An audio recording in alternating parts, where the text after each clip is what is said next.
Check.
All right, welcome back to the Odyssey of the Dragonlords, everybody. Nice to be your DM again. So, where we left it off last week, you had completed some of the tasks that the Oracle suggested for you. You did manage to relight the silver fires of the Lost Forge in order to craft the tools that you need. You put in an order for some amulets of health, which Vulcan promises to start working on. It's going to take him a number of days to do that. And also, there was talk about restoring some of the weapons you find. I think someone took particular interest in the Axe of Xander. They don't have any material cost to do, but it does take time. So that's an option for you as well, which helps you follow one of the other Oracle's prophecies to reclaim the mighty weapons wielded against the Titans by the first Dragonlords. And you've got those mighty weapons, though they are not in a very usable state. But the Mithril Forge will help you from that.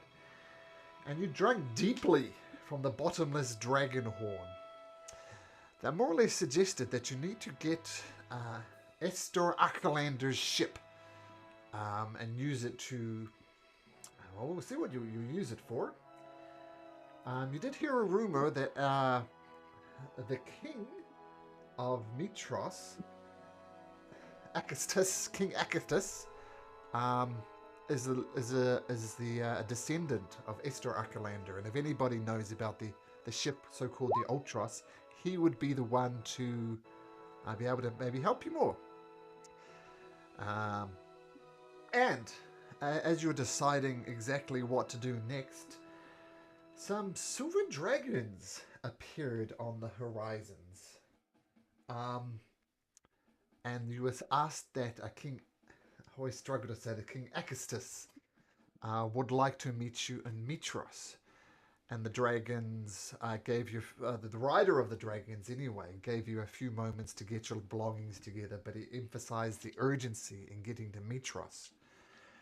Now, one of the things that Kyra pointed out, she said more or less that, she was hoping maybe you guys can restore some honor to the Order of the Dragonlords, which has a very mixed history, to say the least.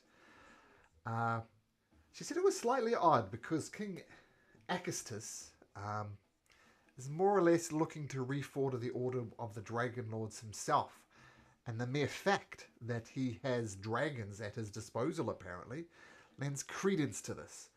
And this struck Kyra as a little odd. She saw you guys becoming Dragonlords and, in a sense, be unnecessary if King Akistus himself did it. And so you start your trek down to Mitros, having gathered, I think Rainey managed to get together a potion of healing. And I got herbs for it. I haven't made it yet. That's correct. Okay, so as you start the journey down to Mitros, mighty heroes of the prophecy, what would you like to do? Well, we're just walking, right? Yeah. Yeah. Sounds like it, right? So. Is that dragon guy just like flying overhead and being super annoying? Well, Darren will just send out Blip to casually always be sniffing for dragon eggs. okay, so there were 3 dragons altogether. There were bronze dragons. They were kind of not fully grown, that much was obvious, and they're kind of hovering several hundred feet in the air, keeping an eye on you as you travel south. And Taryn, why don't you give Blip an investigation check as he looks around sniffing for dragon eggs? First roll of the session. And to look up. Can I give him guidance as Sure. he sets off? I have guidance.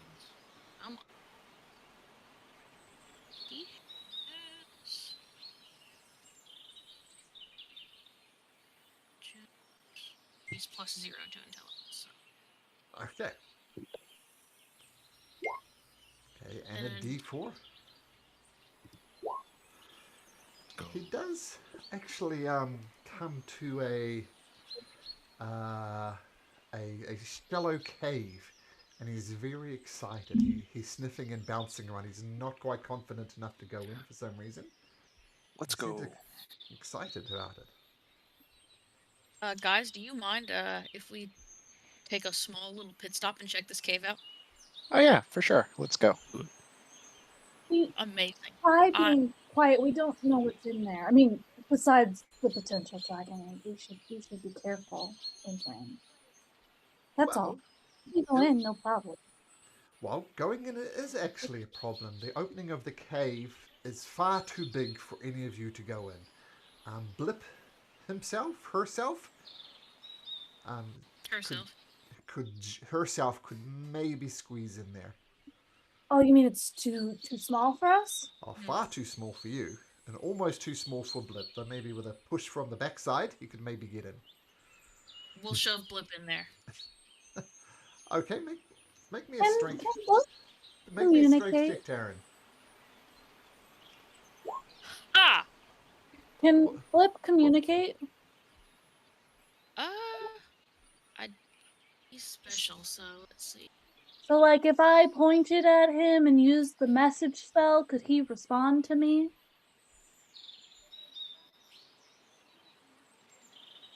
Yes, I think he can do that. I'm just double checking in player's guide because this is different. It's different from a familiar? Ooh, if he speaks Draconic, I can translate. Well, let's see how Blip communicates, and we can go from there. I'm still just pulling Odyssey. Yeah. Okay.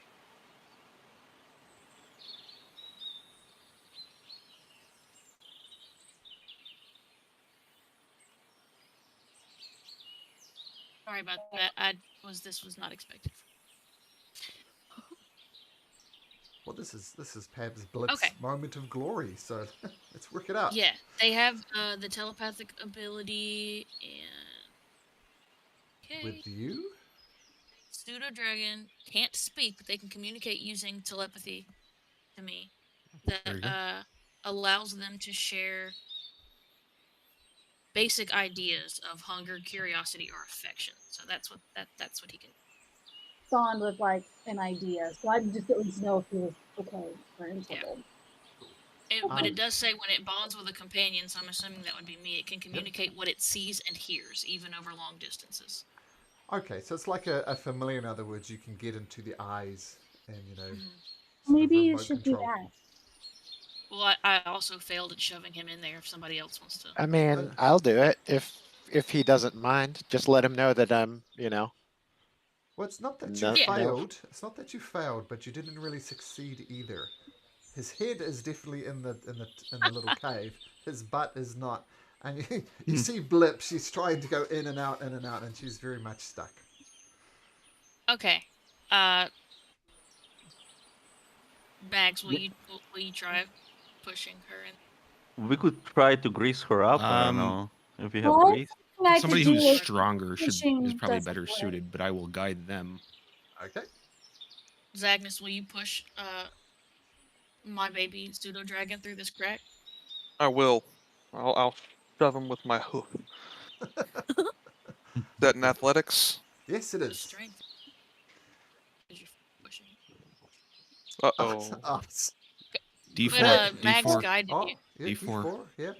Oh, yeah. The blessed hoof.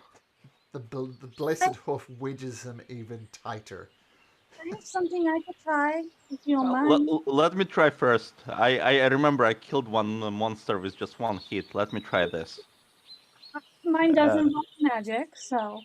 I don't want to kill. Did you say kill? Xander, yep, he's wedged in there. Xander, don't you have like a telekinetic thing or something? Let me. Oh yeah.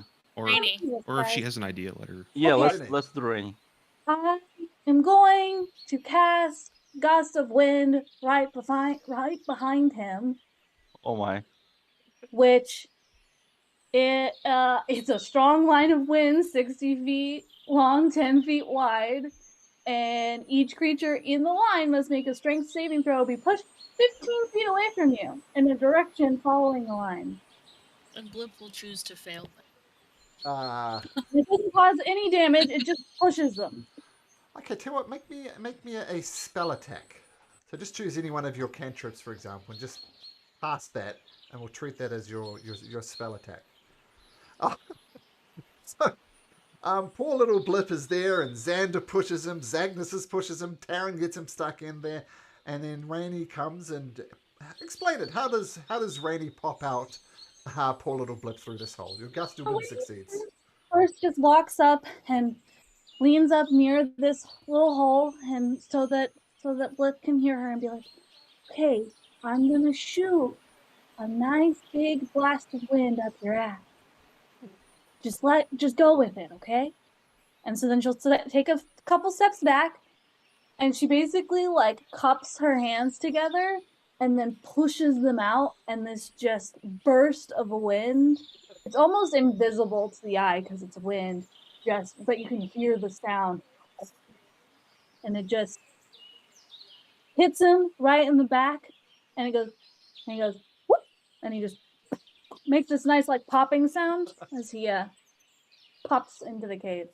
Okay, successfully into the cave. Taryn, do you take over the sight and hearing? Okay, so functionally Taryn is now blind and deaf.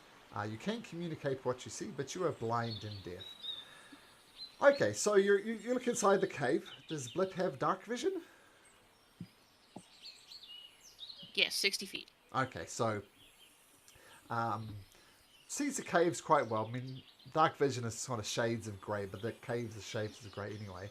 And she travels through, and after about 50 feet, this very narrow cavern, Blip is very much spelunking at this point, but pops out into this much larger cavern. And she sees, or Taryn sees, a group of 3 bright orange eggs. 3! Okay. Well, there's no way for Blip to bring these back.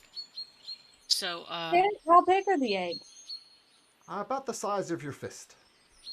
He could carry one of them at a time. Can he see another way? She can just roll it down the thing, right? Well, she probably would have to like fly them up if they're in a much larger cabin. Or I could cavern. probably help. Could I use Mage Hand to pull them? I assume she's pretty far from you at this point. I might be able to get myself through. Oh. Does she see anything else in there? Is there any other creatures? Yeah, do I see any? Can you become tiny? No, I could teleport though. Oh, can you get out? Yeah, I have 2. Okay.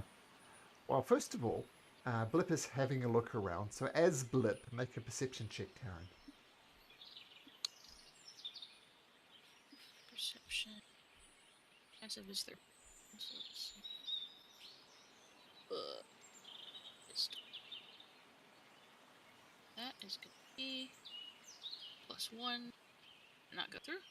Sure didn't. Oh, 17. 17. Okay, so Blip has a look round, and he hasn't really approached into the cave yet. He's just spotted the eggs, and as a cursory look around, right sort of at the extent of his dark vision, you see a large, straggly bird with tattered, feathery wings at the top of this cavern. Looks like there's some type of way to get into the cavern from above.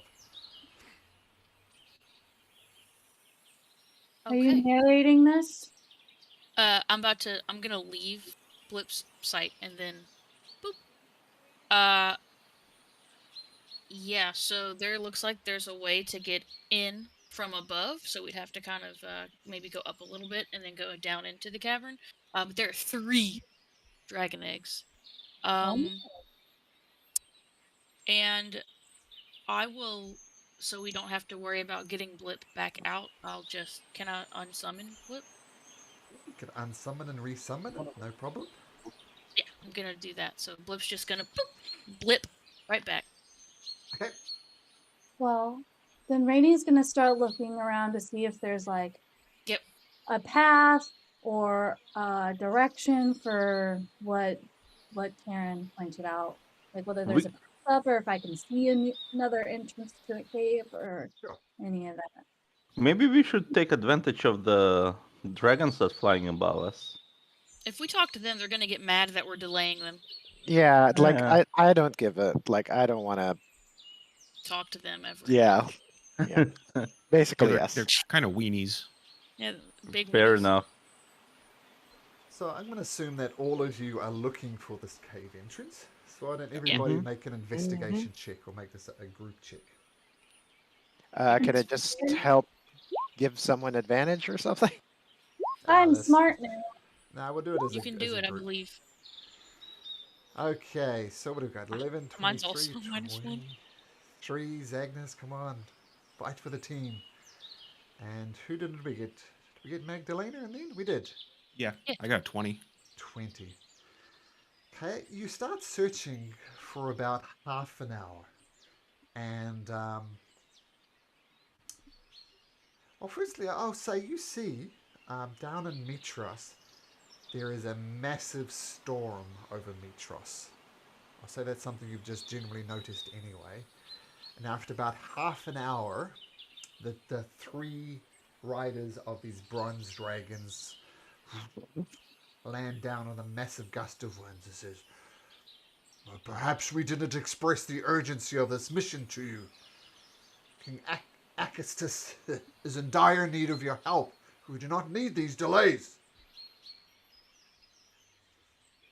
No, yeah, sure, whatever.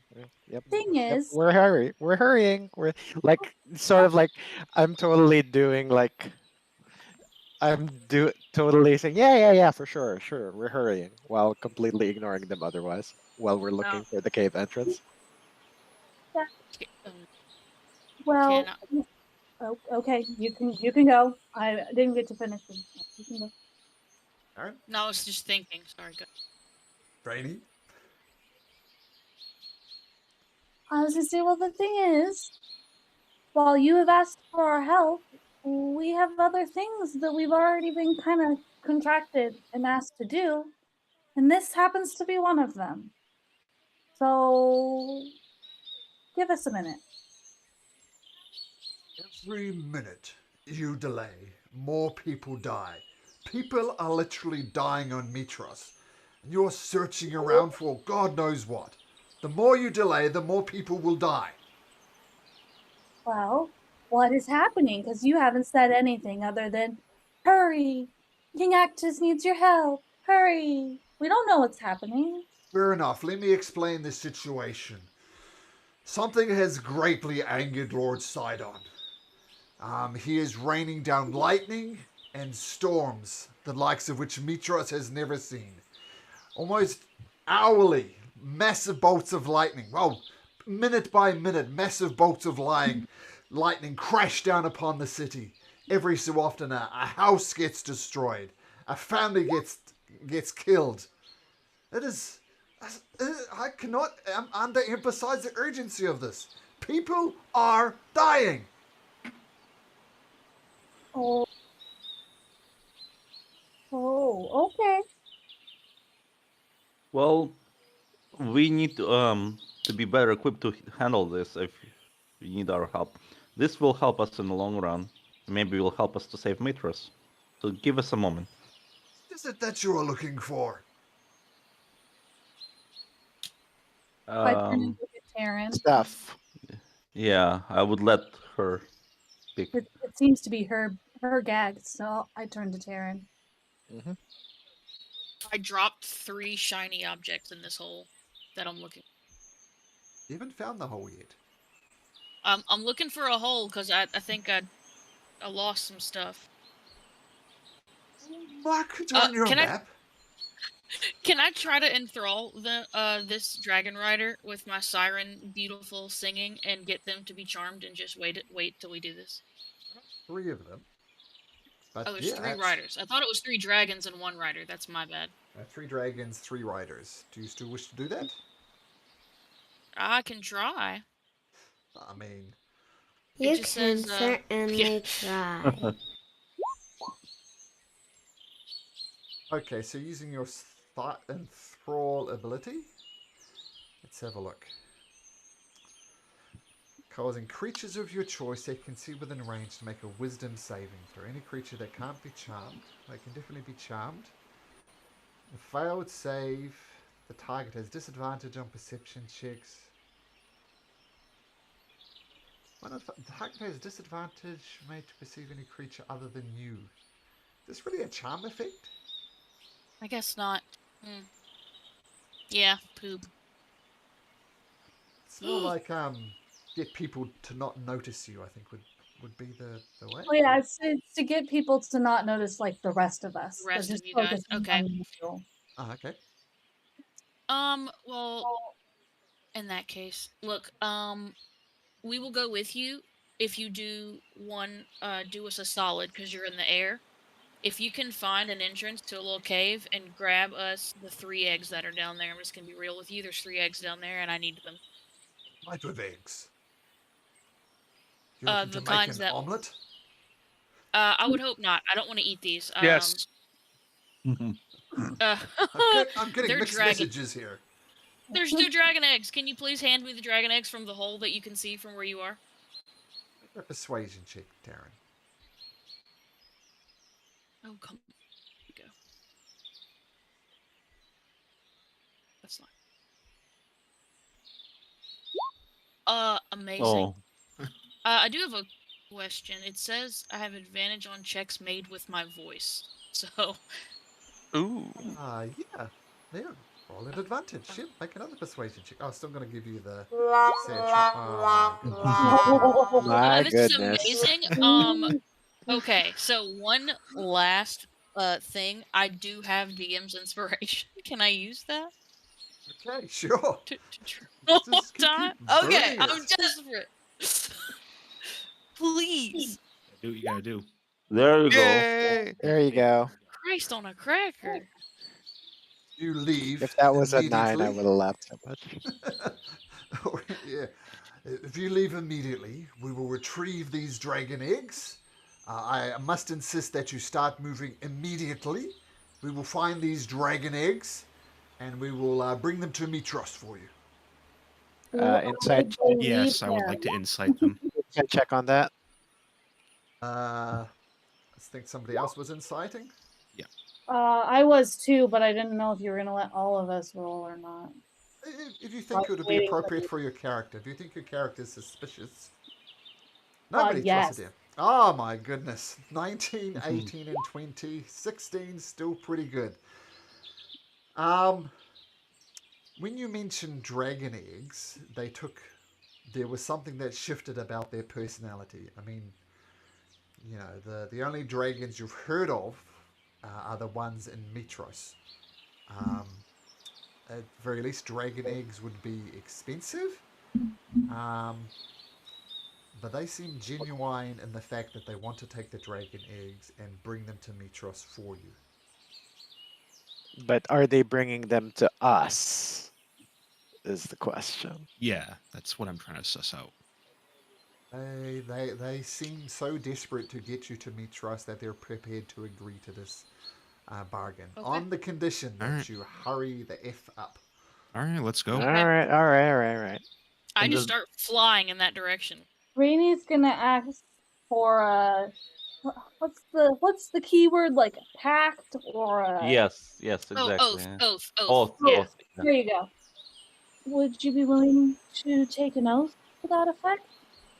You understand, dragon eggs are very important.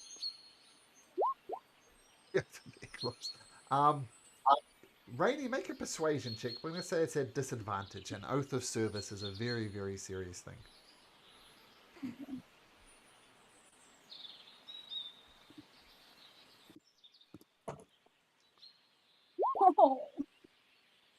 Hurry the hell up.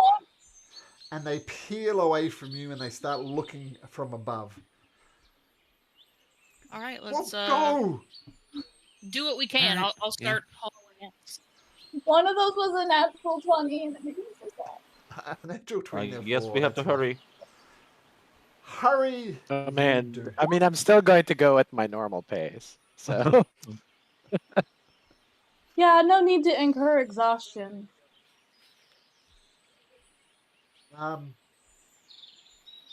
You do have to keep up the pace a little bit to arrive before dusk. Um, and with you look back, and the dragon riders have gotten off their dragons and are investigating something. But in your haste to get away, you kind of go over dip down into a valley, and you lose sight of them. But after about an hour or so, you see the dragons hovering, many hundreds of feet above you, just keeping an eye on things from above. And you continue your dash to Mitros, and you can see these storm clouds. And it's odd because where you are, it's pleasant, like a nice spring day, but Mitros seems the storm is centered on Mitros and Mitros only. And as you're traveling down, you hear the sound of angry shouting beyond a nearby hedge. And just as you get there, peering through the hedge, you see a strange headless creature, which I have some art for. I like this art. You didn't have to specify that it was strange if the word headless was in there. Good point. yeah, kind of the implication. But all right. Oh, here we go. Well, I guess headless. Would you consider that creature having a head? Well, yeah, More like no. a torso for a head. Quite a large head. Dorsheaded. Well, okay, but you can see how it doesn't have anything on its shoulders, which is usually where you put a head. So, I love. Like I a love tooth things. with appendages. It's like the fire giant from Elden Ring. Ah. Yeah. Yeah. Listen to the side. I really love the art from this book as well. That's a cool piece of Yeah. art. Okay. The art is sick, yeah. So, peering through, you see a strange headless creature with a single great eye and a great mouth on its chest. And this one-eyed creature appears to be screaming itself and cursing. And it stands over it's got like a broken human body that it clutches in its arm, and it's lifeless and it's not moving. No! No! What did I do now? Wake up! He starts shaking it. Wake up! And this limp body just flops around in his arms. What do you guys do? Is the thing dead that he's holding? Make a medicine check if you like. See if you can just do an assessment of this creature. Very much dead. The head shouldn't flop around like that. Mm-hmm. Wake up! Wake up! Hey, I don't I don't think it's gonna wake up. yeah, I think she's gone, my dude. That?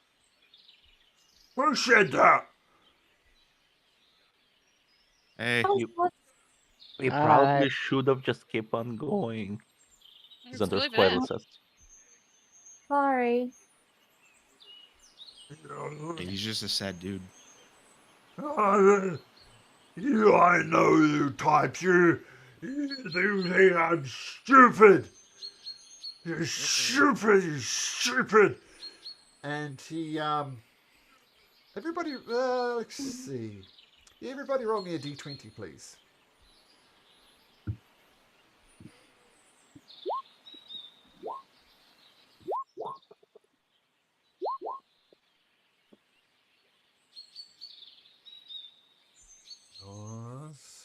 Just need one more. Who are we missing? Xander, there we go. Yeah. You're stupid. You just think I'm a mindless brute.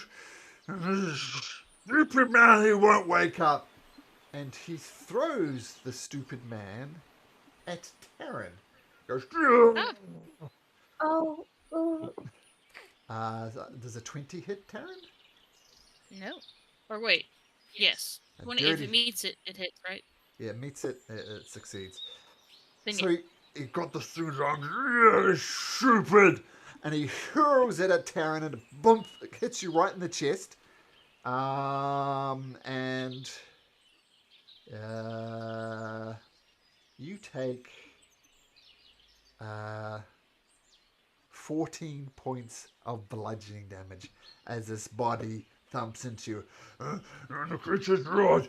You're stupid. I'll smash you too. And, as my son Riley would say, All right, yeah, we probably should have minded our own business. Yeah, Yep. Hey man, maybe this Roll is the for thing that gets us to initiative. level 5.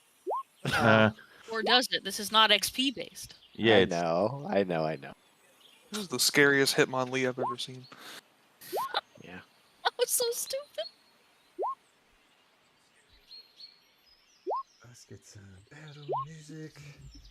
yeah. Xander was just trying to be pragmatic. If the creature it was holding is dead, we in a rush. Got to run. Is everybody in? 1, 2. Did we get everybody? 1, 2, 3, 4, 5, 6. We did. So the creature says, "Stupid creature! Yeah, I know what you like. You do not trust me. Brute is all I am." Caressing arm, guys. I don't like this guy. He's ugly. I'm feeling He's really putting words in our mouths. Shit. Oh, he's not happy. You guys got this though. Perseverance, you shall not fall this day. We must save Mitros. He starts singing the song of perseverance. So if you do go down, you'll be fine. Maybe. Xander. Xander will cast Levitate on the creature. Okay. What do I need? So levitate. DC 15. Con DC save. 50 Con save. 15. 1-5. It's got a +6 to this. And you're also Oh my, 16. okay. So you try and Okay. brave on lead, but it grabs hold of some turf and holds it now. Your tricks will not work for me. I will smash each and every one of you. Stay where you are, Xander. Last ditch attempt, I tried to push it with my what's it called, the telekinetic. So DC 15 again. He puts his mighty feet in and braces, and he doesn't move. Why don't you want to move? And that's it for me. Okay. You think mindless brute? I will show you what a mindless brute I am. Zagnus. Man, Uh. where is he getting this? Yeah, this guy's like. Zagnus' anger point is peaking, and he's gonna draw the great axe and sprint towards him, screaming, "What's wrong with mindless brutes?" And take a swing with the old great axe. Okay. I am going to guided strike that. Hey. To add a +10 bonus to it. Wow. 26 will hit most things. So yeah, you will swing up with a great axe, carve across him, and And I'm gonna very angry, so I'm expending a spell slot to also do divine smite and deal radiant damage along with this. So here's the slashing, and then the radiant damage. okay. Carve through him. You knock out a few of his teeth as well. As Zagnus, I imagine, is not the shortest creature in the world, so you knock out some of his teeth, and he holds it. This has annoyed him even more. Is that your turn, Zagnus? It is. Okay. So he comes up with a massive mitt. Come here, little one. And he's going to do this at advantage for reasons. A 23. So he grabs you, Zagnus, and crushes you in his mighty hand. You take 15 bludgeoning damage. And he picks you up, and he's got you in one of his hands. And he jumps forward. Stupid creatures! I will show you true power. And he rushes up to Rainy. Same thing. He's got to try and grab Rainy. A 28, I assume, hits Rainy. No. Same thing. Oops, I should have brought Zagnus along for the ride. So we'll go there. Zagnus in one hand, and he grabs you and gives you a squeeze once again, and you take 13 points of damage, Rainy, and you're also in his massive mitt. So you see the giant's got one of you in each of his hands, and he raises you both up and goes, Rainy. Oh, she's gonna like reach down and pat the hand that's squeezing her really hard and be like, look, buddy, you know, we don't think you're a big dumb brute, but I really think that you need to stop fighting and think about your violent actions. And she is gonna cast suggestion. What is the one-word suggestion?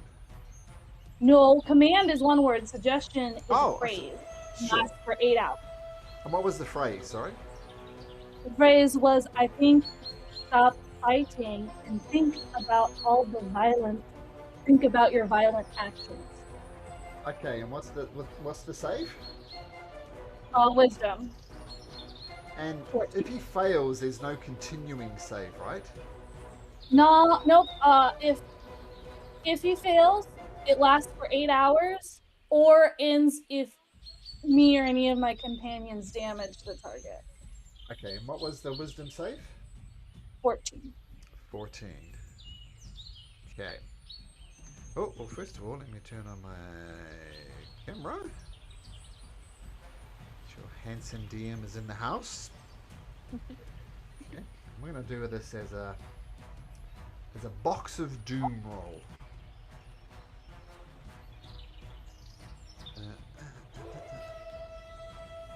Okay, oh, my dice box is a little askewed. I assume you see that though? Yep. So what was the DC again? I asked for the 14. So he needs Yeah. a 15 or better to succeed on this. He has a -1 to wisdom, so he needs a 15 or more on this dice. Let's have a look. 10. Nice. That is a fail. Okay, so he's got both Rainy and Zagnus in his arm and says, I think I'm a mindless brute.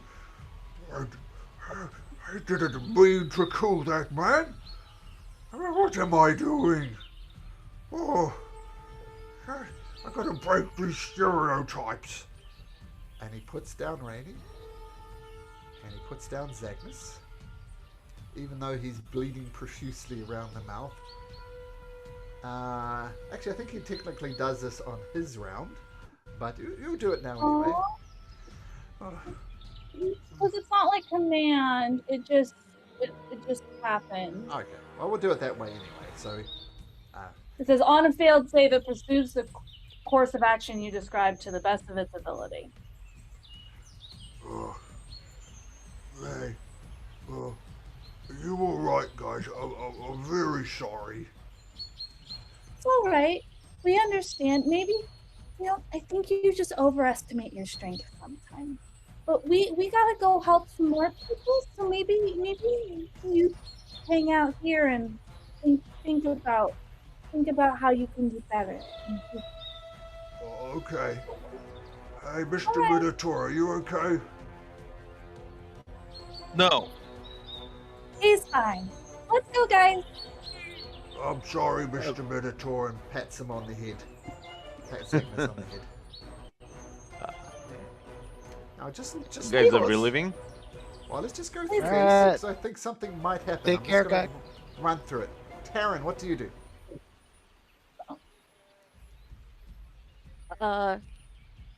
Taryn is going to oh crap. You've seen me use the spell before, guys.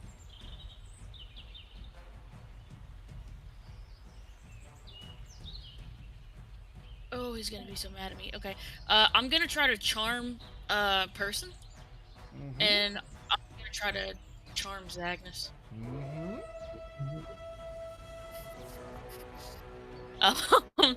Yeah. Oh. Yeah. I'm gonna try. So. Okay, make a wisdom saving throw, Zagnus. This is why I wanted to maintain initiative order. There. salad. Oh, he's gonna be so mad at one. me later. What's the duration of Charm Person? It is charmed until the spell ends. 1 hour. Okay. Aaron, Nicely Zagnus, done, what Aaron. happens? Come on, we're headed to Mitros. They're gonna deliver us some dragon eggs there, so we gotta meet them. Zagnus's anger instantly fades, and he just says, "Okay," and starts walking. Yes. Okay. So then As we're leaving, I would like to take a good look at the human or whoever creature he was holding, just to remember the face, just in case. Okay. Sure. Maybe just make a perception check. Okay. See how well you memorize the face. You get a good description of it, and you lock it away in your very intelligent mind. All right. Okay. And once again, thumbs up for resolving an encounter without resulting to deaths. That is always good. A very good idea, Rainy. Well done, and very good idea, Taryn, as well. So no one's For now. Well, for now. Yeah. Hey, They know they were charmed when it wears off, so like, I mean, Mine we'll too. see how that goes. All right. Bye, guy. Bye. Yeah. He was my friend, and I feel terrible. And This you is walk exactly why I took suggestion for situations like this. That's good. I love it when, as I said, when combats are resolved well, there's a little bit of violence, but nobody died, so there we go. You head south. I got hurt pretty bad. You head south for a whole hour. Zagnus, why the hell did you leave that creature behind? I don't know. I don't remember. Is it dead? Yes. You have a perfect recollection of what happened. The Oh, I creature is do? yep, You it's know most definitely. Oh, I not dead. You remember it. remember being charmed, Oh. yes. Yeah. No, then he's upset then. He's upset. This is it's a religious thing to him. It's dishonor to not finish combat. So he deeply personally offended, in particular at Terran for doing that.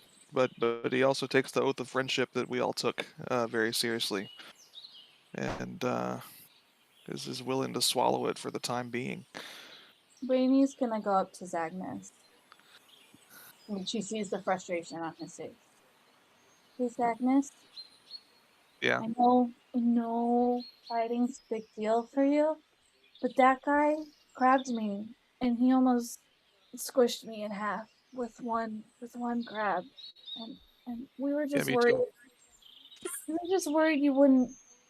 Well, I was worried that you wouldn't leave it, and then you would die, and I would die. But don't worry, we'll find some things for you to finish to the end. Promise. Okay. I'm sure there will be no shortage of worthy battles. And maybe you should In the talk future. to Pythor, about your religion and decide if you're doing it properly. Yeah, I still don't think that's him.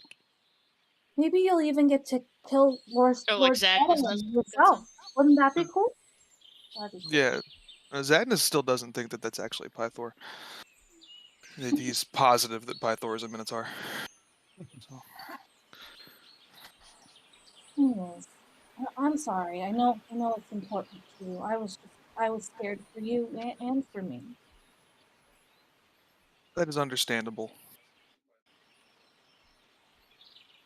My soul is already tarnished. I've already been left to shame once. It's not like I can lose the ability to fight with my ancestors twice. Well, So. I'm not ashamed of you. In fact, I'm very proud to fight by your side. Thank you.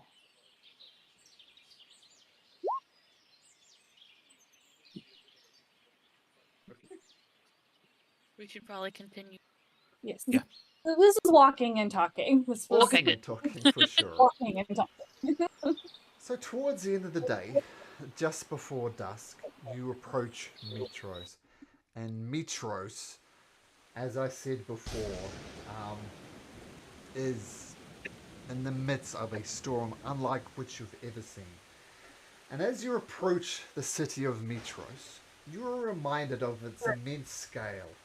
Its walls and temples sprawl across the foundations of Mount Vulcan, and its great harbour stretches for miles across the coast. This is the jewel of Thylia. This is the bastion of mortal civilizations. But something is wrong. Massive swirling black clouds loom over the city, the winds battering at its ships and tearing at its banners. Howling gales greet you as you draw closer to the city gates, and it becomes difficult just to put one foot in front of the other. The centurions at the royal gate urgently beckon you into the city as torrential rain hammers down. Glancing up into the sky, you notice that something ominous has materialized within the spinning eye of the hurricane. It is the scowling visage of Sidon, Lord of Storms. His angry eyes rove the city until they abruptly look upon your exact position. The Titan conjures a crackling white bolt of lightning and hurls it at you. Now, this is going to be easier this time. I'm going to go back to Blemis for a second, just so you have access to your tokens. And can everybody just roll for initiative, please?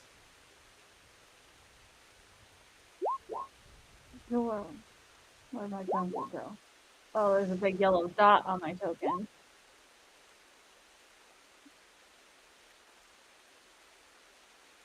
Missing one person? Who are we missing? There we That's go, me. Randy. So who rolled the lowest? It was Xander. So Xander, Yeah. make me a dexterity saving throw, please. Dexterity. Oof.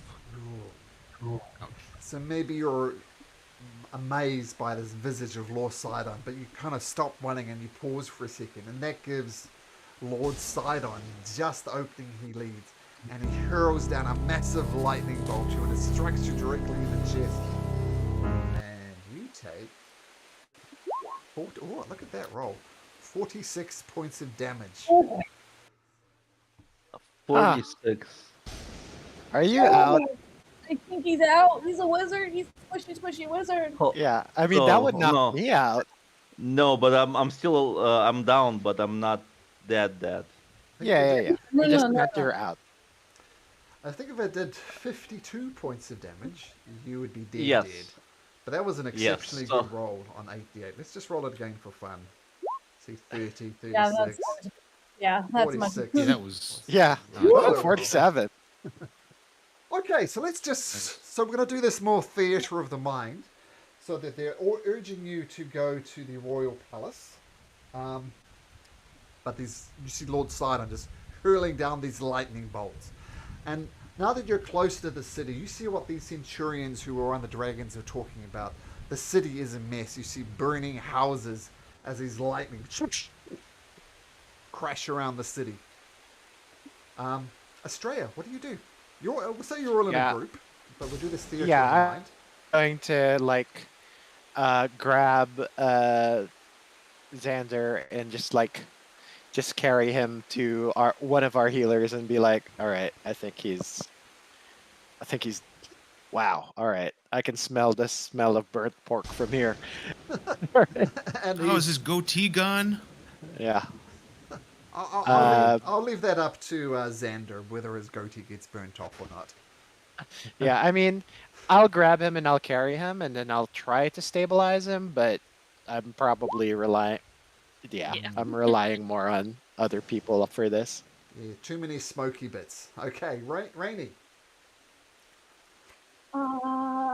Rainy is gonna just kind of be wide-eyed in shock at Xander just one hit and smoking mess, and she is going to follow very close behind Freya and Xander, and if nobody can heal him,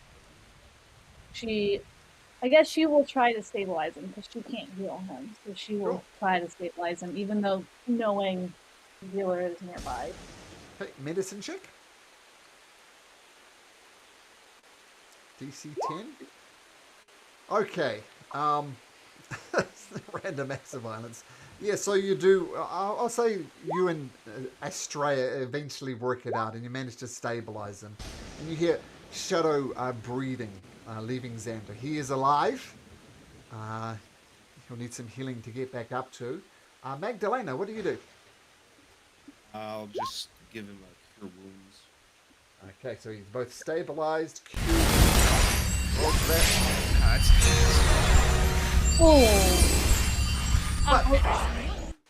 But Xander, you feel the healing touch of Magdalena, and you come to and you realize what's happening. It feels like a nice down comforter.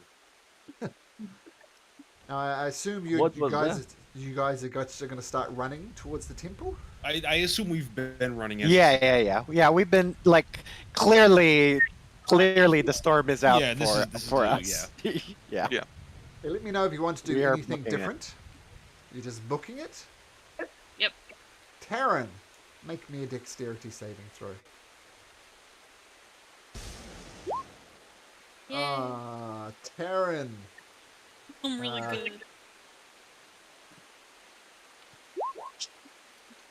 I'm down. Oh my. And erupts. God damn it. And knocks out Taryn. Astrea, back up the top of the order. All right. while I'm still running, I assume we're all sort of like running in lockstep. So I will. Okay, Xander, I think you can run by yourself now. And so I'll drop him with as a free action, and then I'll use interact with object to grab Taryn and start hoofing it along with her, and I'll rely on once again our friends to get her up. Well, it's not trivial to pick up Taryn, because Taryn is... What armor are you wearing, Taryn? Very heavy, full plate. Yeah, so I was thinking Xander to be a bit of a waif by comparison. So to pick up Rainy while you're running, I'm going to make an athletics check DC 15. Just scoop it up and keep going. Well, what I'm going to do first is, as a bonus action, I'm going to go ahead and be mad. Okay. To give myself advantage on the athletics check as I scoop her up. And okay, well, let's make the roll first. Agnes City is going to help, so I'm going to reduce it to a DC 10. But regardless, so with your anger and your rage, Xander and Astrea pick up Taryn and just start booking it, running as best you can, carrying this female in heavy plate armor. Yep. Yeah, so I'm actually, so I know we're not really, it's all theater of the mind and whatnot, but so bonus action was rage, and then my action is going to be to dash, because I want to get to shelter as quick as possible before the rest of us get like blown up, knocked out. Sure. Okay, you're slowed down a little bit because Taryn is heavy, but continue on. Sorry, did I skip Rainy? I did. Sorry, Rainy, what do you do? I am gonna just help Astrea as much as possible with grabbing and pulling along our injured friends. Okay, so helping to carry Rainy. Magdalena. I will healing word Taryn. Okay. Good. Heal her up. Running. Zagnus.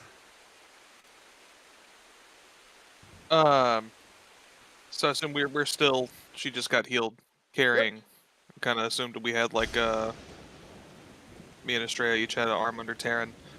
Yep. And we're just gonna, while running, reach over and give a pad of laying on hands of 5 HP as well. Karen comes to you with an arm over Estrella and Zagnus, and they kind of let you go as Zagnus puts his healing word on you, or healing hands, and you pick up the running and keep going. Okay, Taryn, anything special? Just keep running? I'm just gonna take flight and zoom in. Xander. We're running through the city, right? Yeah, heading to the Grand Palace. I don't know if this will work, but while we're running, I'll try to cast Mage Hand and find something metal, like something that it can pick it up, like a rod or something. So basically, I'm trying to do a lightning rod to attract lightnings. So if I see him throwing another lightning at us, I'll try to move my hand right in front of it. Okay, make a perception or an investigation check, your choice. Okay. You do find there's you're running through the market area, the Agora, and you see some of the tents have been blown apart by the storm, and there's this metal pole just flopping around in a puddle, and you pick it up and you raise it up into the air. Okay. With Mage Hand. With Mage Hand, yes. So you yourself won't get it. Yep. Zagnus, make me a dexterity saving throw. At advantage because of the lightning rod. Ooh. Okay, there's another one. Oh, there you you go. Lightning. Yeah, so some of it gets you, but it kind of forks. Some of it goes down the lightning rod. Some of it goes through you. So I'm going to say you take quarter damage because number one you saved, and number two the lightning rolled here. So take quarter of this. So what's that? 89 points of lightning damage, which I assume won't slow you down. Nope.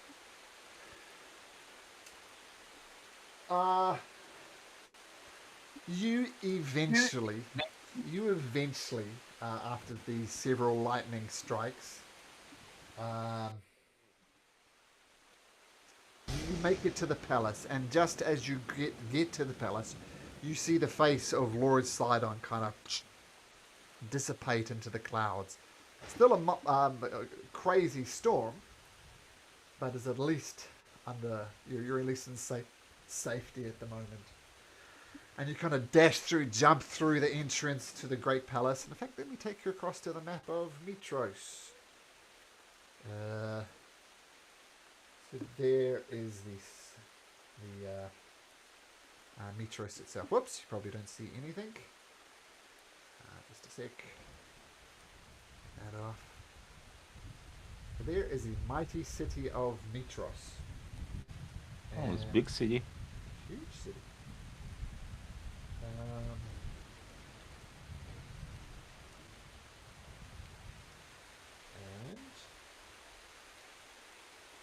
that's it. So this is the Great Palace right here. In fact, it's very easy to spot because it's highlighted with a number 4. There's a massive number 4 hovering over the city. And Or Main Street. So you've dashed through the city, and this is the point at which you arrive. From inside the temple, the storm is still outside, but it abates a little bit, and you find yourself in the interior of this building.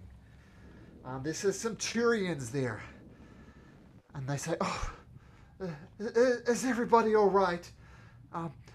There's a lot of important people here who wish to talk to you. You look burnt, you look singed. I apologize, but people need to talk to you. Are you okay to talk?" I'm always okay to talk. Okay. Absolutely. Yep. Let me just get... Never met her. Let me just get my marker so I can show you where you are in the city. Where's my marker thing? There we go. Oh, that's a bit big. So That's real big. There we go. You won't get lost. So there you go, right at the bottom of that pin thing. And so the centurions, kind of dressed in classic hoplite armor, you know, a chest plate, a massive shield, and a spear. They start escorting you through. People are looking sideways at you, and you hear some of them whispering.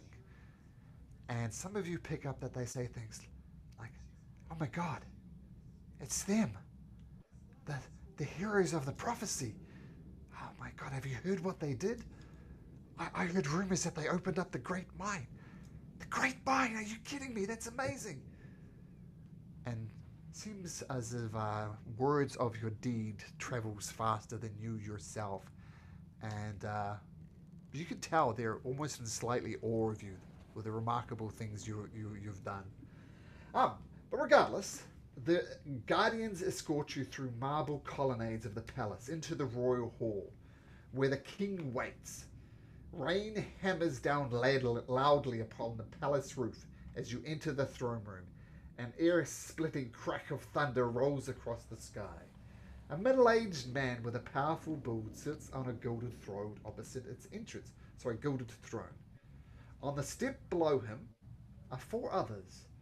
A beautiful, ageless woman of regal bearing, a soldier dressed in a cerulean cloak, a tiefling wearing a black robe, and a finely dressed young woman.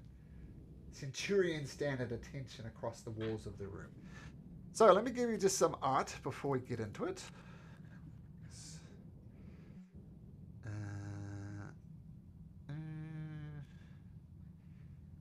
Oops, back to the spell.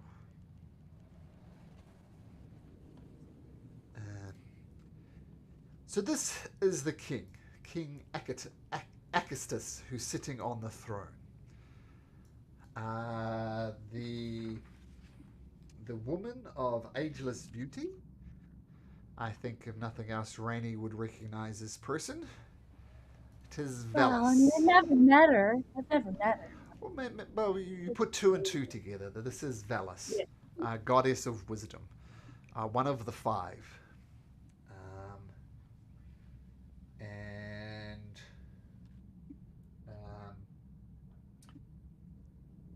The one dressed in the robe.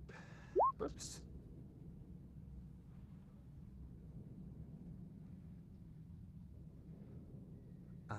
Looks like this.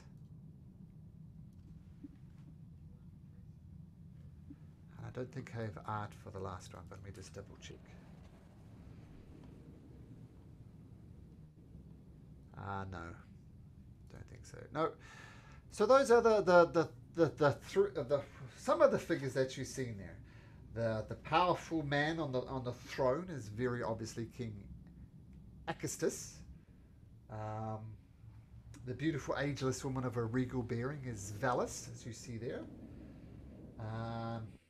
Soldier dressed in a Carillion cloak. Well, it's just a normal soldier. And then there's tiefling in a black robe, Chondrus. And another finely dressed young woman.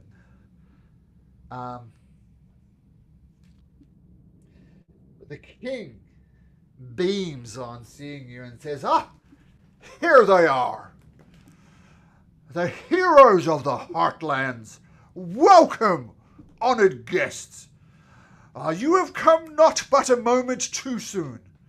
I am in desperate need of your counsel. As you may have noticed, our city is besieged by evil weather. We've wasted several days on best how to placate the Lord of Storms, but my advisors cannot seem to agree on anything. Seems that the Oracle's prophecy has angered Sidon. That much is clear. You are the ones who were foretold to confront the Titans and restore the balance to Thylea. Therefore, I've decided that you must be the ones to decide how to resolve this. So, I ask you, mighty heroes of the Oracle, the chosen ones, the ones mentioned in prophecy, how would you resolve this situation? I don't think it's gonna be that simple. Yeah, I mean, what are our options here? Yep. Like, would How do we get rid of Sidon? He seems to be in charge of all this. Yeah, fuckery. I mean, isn't there like some sort of treaty that prevents him from directly acting like this? It's like it Directly seems like he's being. attacking the gods. No, I'm saying that. Why is he able to do this? Isn't there like some sort of peace still that should prevent like direct action of the gods like this? The oath of peace is still valid.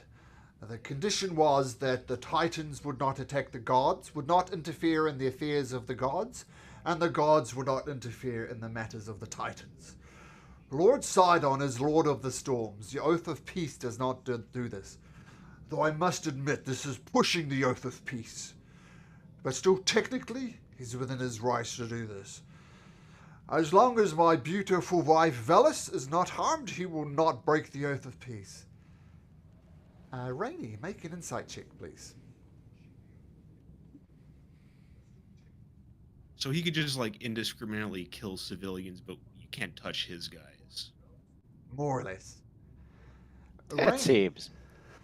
So let me just do Rainy first, then we'll carry on. Rainy, you notice that Velis, as he says, beautiful wife, she just rolls her eyes ever so subtly and shakes her head.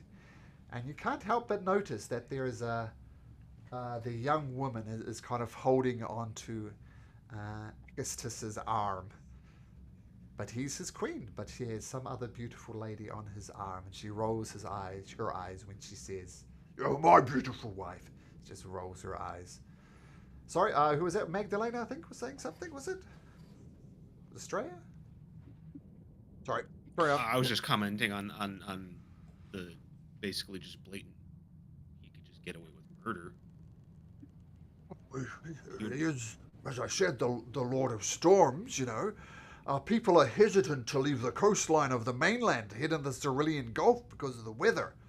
He's still the Lord of the Storms, and still technically this is not breaking the Oath of Peace. But once again, I beseech Yep.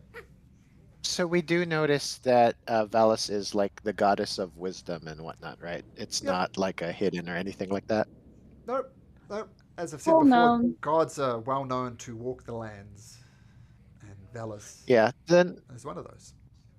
then I think Astrea is actually just going to be like, okay, whatever, king. I'm go ahead and Lady Velis, as the goddess of Queen wisdom, Velis. you have Queen Velis, please. sure. Do you have any inkling or idea of what we could do to at least momentarily appease Sidon, or at least prevent him from doing like the lightning thing, because that's no bueno.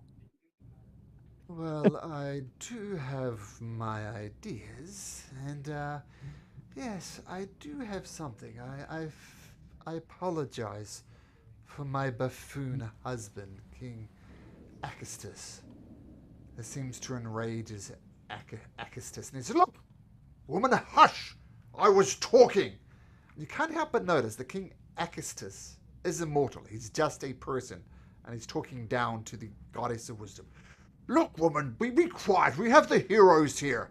Surely you guys have some type of magic that can abate this storm? You're the heroes of the prophecy. Do great things. Quell the storm. Cast your spells. Do your rituals." My queen, you were saying before you were interrupted? The king has addressed you. Please at least answer my question. We can't do shit against lightning storms like that, man. What do you think we can do? Acastus, we have a few ideas on what could potentially stop at least the immediate threat, but we actually require the assistance and some discussion with Queen Valis. I assumed the mighty heroes of the prophecy, the oracle, could just wave their magic hands and stop the storm. Well, unfortunately, this is a matter of gods and titans, so we need a little bit of assistance. Oh, Yeah, not really your wheelhouse, guy. I am sorely disappointed. I thought you heroes could hold this. Turns out that the talks of your deeds are greatly exaggerated. Well, I you know mean, what? you would also think a Well, king couldn't keep his own people alive, but apparently yeah, well, that's... we're all disappointed. Oh, Anyways, that's shocking. I mean, if you have a moment with her, if you wish to. look, that your king is speaking. You can speak to the queen in due time.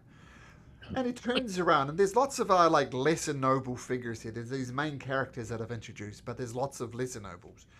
And the king goes on to, this is exactly why I'm looking to relaunch the Order of the Dragonlords. These prophets, these heroes of the Oracle, are plainly not powerful enough.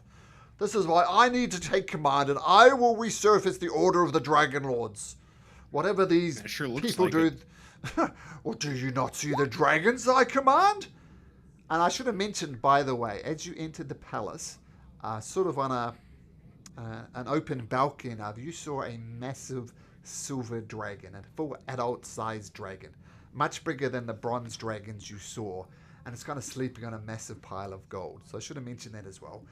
I'm obviously the person to lead the Dragonlords. I control 4 dragons. I should be the one to order to lead the Order of the Dragonlords against these Wait. dragons.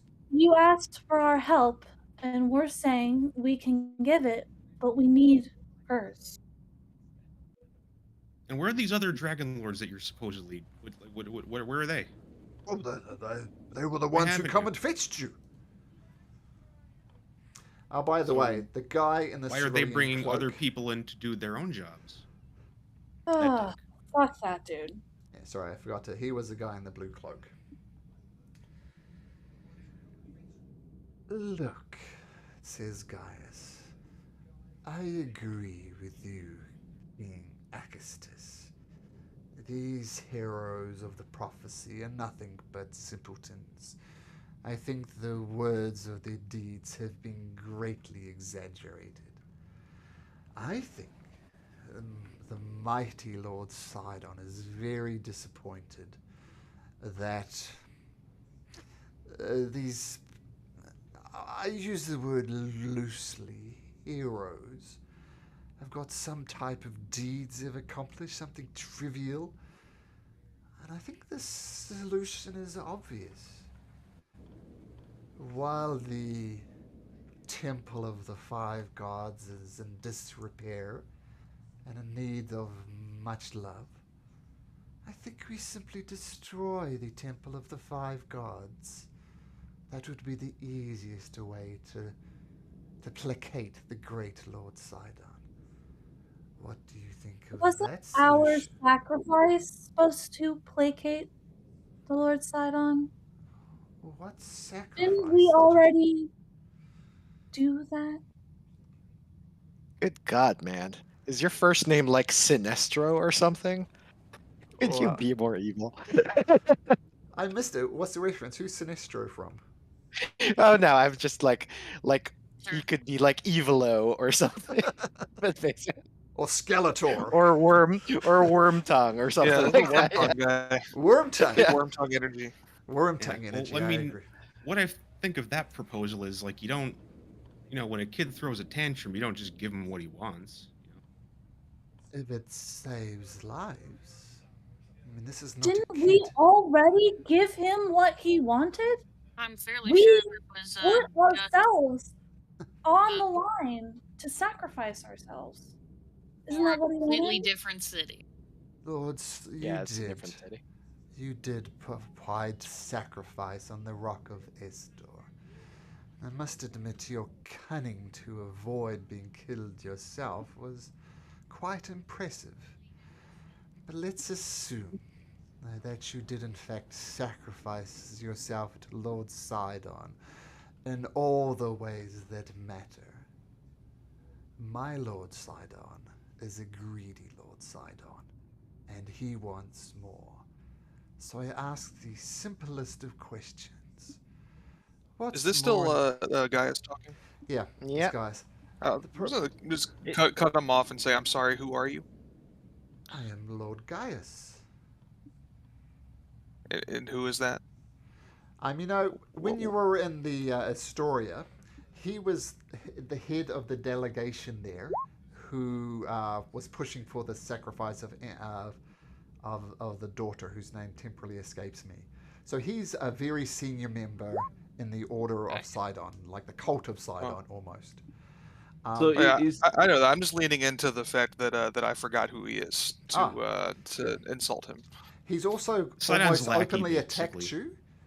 Earlier on in the campaign, I'm not sure you're present for this one, Zagnus, but he sent some dragons coming through the storm and urged on a bunch of centaurs to attack you, which you defeated.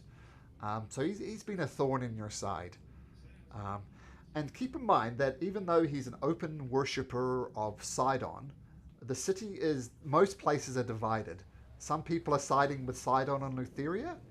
Both cults are very active, and lots of people are siding with the five gods. So he's not just a random bad guy. He represented a significant interest in the city. So he's not just an evil guy. People are behind him as well. The city is kind of split between worshipping the Titans, Sidon and Lutheria, and worshipping the five gods. So he's not just there as an evil guy. He's an evil representative of lots of interests in the city. So is the Temple of Five Gods? Would it be would Valus be one of those gods? Yes. The five gods that you know of are Right. Pythor, which you've met, Vulcan, the god of the forge, Kyra, you learned last time that she's a more Valus, and the fifth god, Mitros, actually fell in the battle 500 years ago. So she's no longer present. So there's technically four gods alive, as it were, but Mitros, who this city was named after, Right. is the fifth one, but she's missing, presumed dead. Lord So Gaius continues. So it is simple. Destroy the temple, nobody dies, people's lives are saved.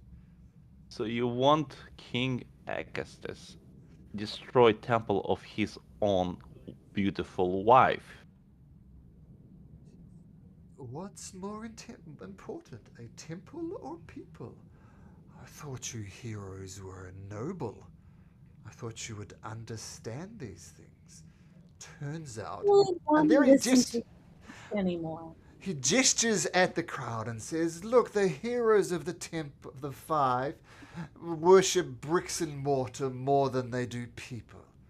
I find their mere suggestion and rejection of my dear pathetic in an extreme."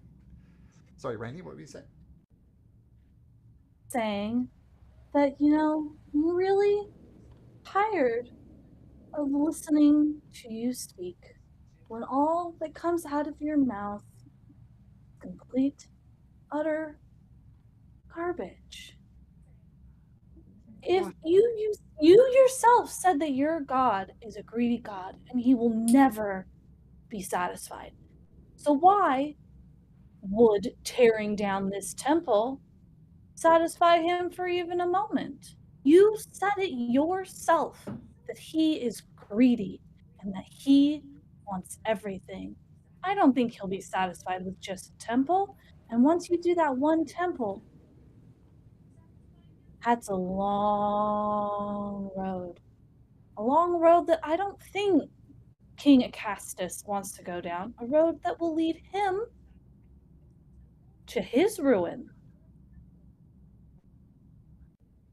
Once again, the proposition is simple. Sacrifice some bricks and mortar. I promise you that the storm will abate. But anyway, For how long? Long enough to save many lives. For how long? I do not know. But lives will be saved. Okay, so Xander, just go to your insight. You're inciting to push us to agenda or recreate the order. So basically, he invited us to make fun of us to show, basically to push his agenda. That's what I'm thinking. You do get that vibe from you. Okay. I mean, to do what he was asking would require casting something like Control Wither, which is an 8th level spell. Right. well beyond your abilities, and you get the impression he does think it's well beyond your abilities. He's almost wanting, to mock you, to make fun of you. I mean, you saw him gesturing to the entire crowd. I thought these guys were great, but they're not so great. And this is why I want to do the order of the Dragonlords. So these idiots, as he's trying to present, you can't do it. And Rainey, were you incited something as well? Or was that from before? I was gonna insight check the guy I was just speaking to about how long, like, would the storm abate for any real relevant amount of time? Does he think that it would actually save any lives, or Yes, is he he just does. blowing?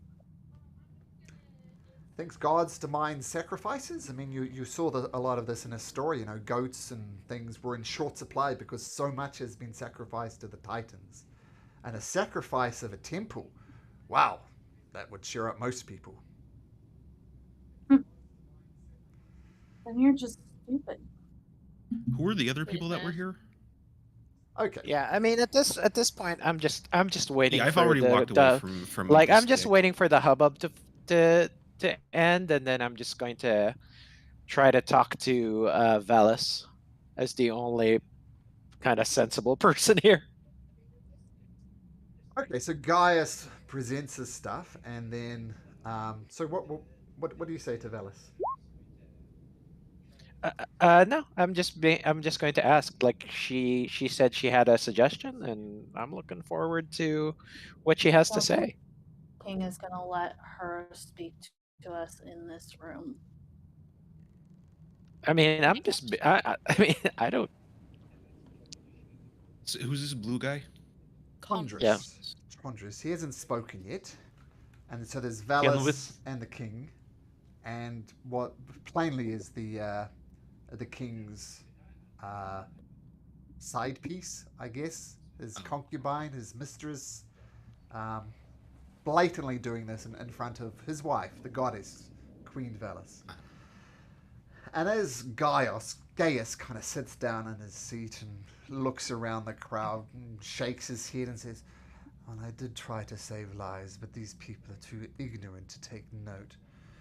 Queen Velis suddenly stands up from her throne, approaches you directly, and the king says, "No, sit down, I'm not finished speaking." And she ignores the protest of the king, and she radiates a sense of both profound intellect and divine beauty.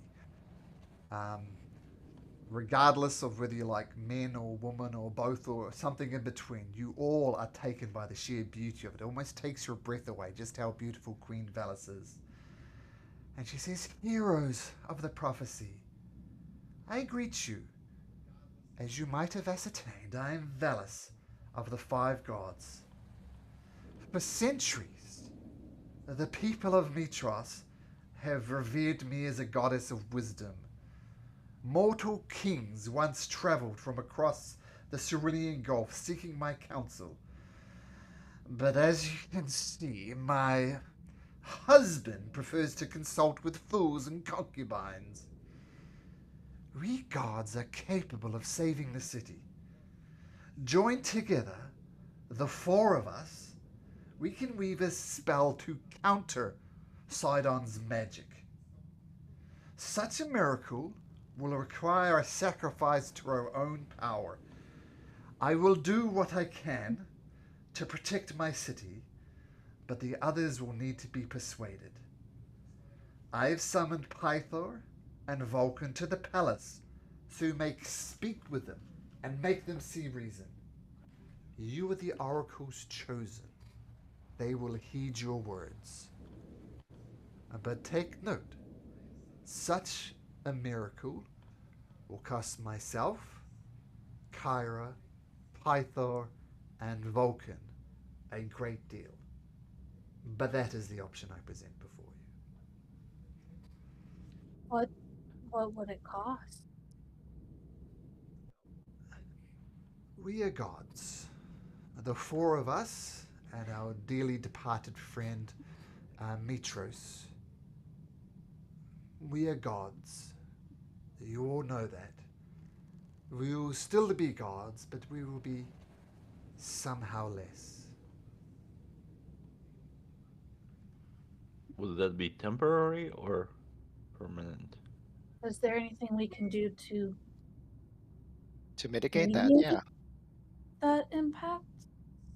Any help we can provide besides our helping convince the other? Well, Or to eventually restore whatever's lost. I mean, this does seem like the better route than destroying a temple. And also, half the city is in favor of Sidon, but the other half is in favor of you, and this would Boon. show them that you're on their side, and maybe it might bring more people to your cause. Yeah. I mean, it sounds like Velis is for this plan because otherwise she wouldn't have suggested it. Yeah, why are we But trying I'm, to persuade the person who pitched Yeah, the idea? I'm not. I'm Yeah, trying to figure okay. out like, is there a way to mitigate that? Is there a way to so that they aren't like That's- super duper diminished? I think is what I was getting at. That's what I was asking. I was asking if there's anything we could do to assist in this ritual so it wouldn't take as much from them.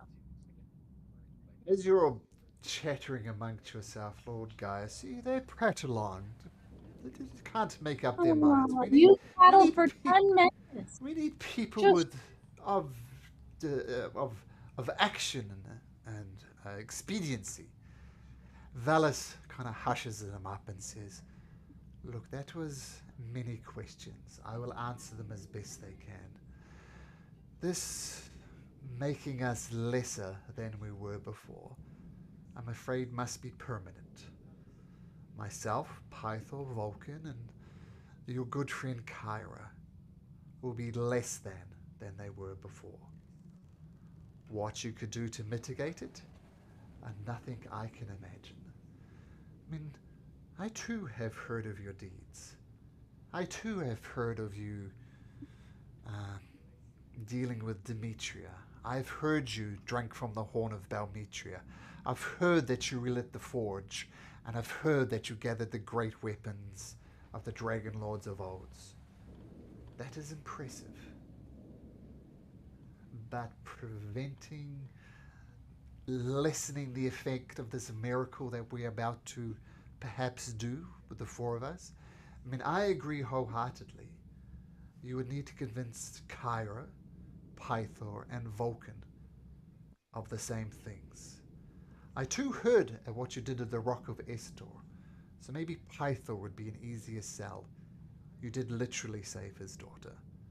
But this will be permanent, and there's nothing any of you can do to lessen the sacrifice that the four of us made.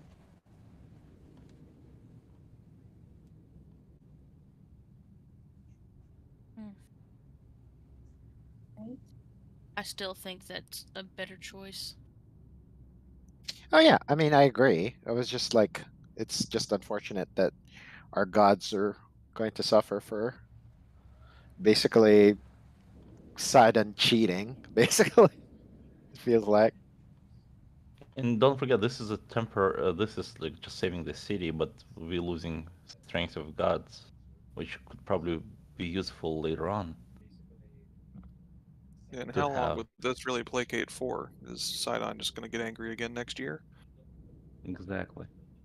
Well, hopefully he'll be dead before then. Well, like Gaia said, he's ever unsatisfied, basically. Yeah, nothing So- guarantees anything. Yeah. Bella says, well, gods, they do like sacrifices, and the greater the sacrifice, the longer they tend to be happy. I'm sure in the short term, Sidon also will be, placated for at least a little while. Maybe, with a bit of luck, until the oath of peace ends. Maybe then all hands are off. And by the way, somebody said when we defeat Lord Sidon, you did hear a distinct chuckle from Gaius. He thinks the whole idea is ridiculous. His whole idea is ridiculous. It is. Yeah. How is the reaction of like Chandras or crowd in the room, like when they're hearing us discussing? Yeah, getting rid of they're paying close attention. When Lord Acastus talked. They kind of chuckled as he made fools of you for not being powerful enough. But now Queen Valis seems to have much more respect amongst her peers than the king does, and they're all listening closely to her words, and they're kind of looking back and forth as if a goddess would sacrifice some of her power. Chondrus, this guy, he says, look, the solution to this could be a lot more simple than what you are suggesting. Lord Sidon is in love with Mistress Lutheria. As we all know, they are closer than two people could ever be close. They are both related by blood, and they are related by marriage. He's both his sister and his wife. So perhaps we are looking at this in all the wrong ways. Instead of placating Sidon, why don't we do something for Lutheria instead? I think if the king ordered it, we could order 70 children of the city to, shall we say, take the black robe and become worshippers of Lutheria. Go through the ritual. Nobody dies, no temple is smashed, and 70 children, shall we say, become worshippers, become acolytes of Lutheria. Nobody dies.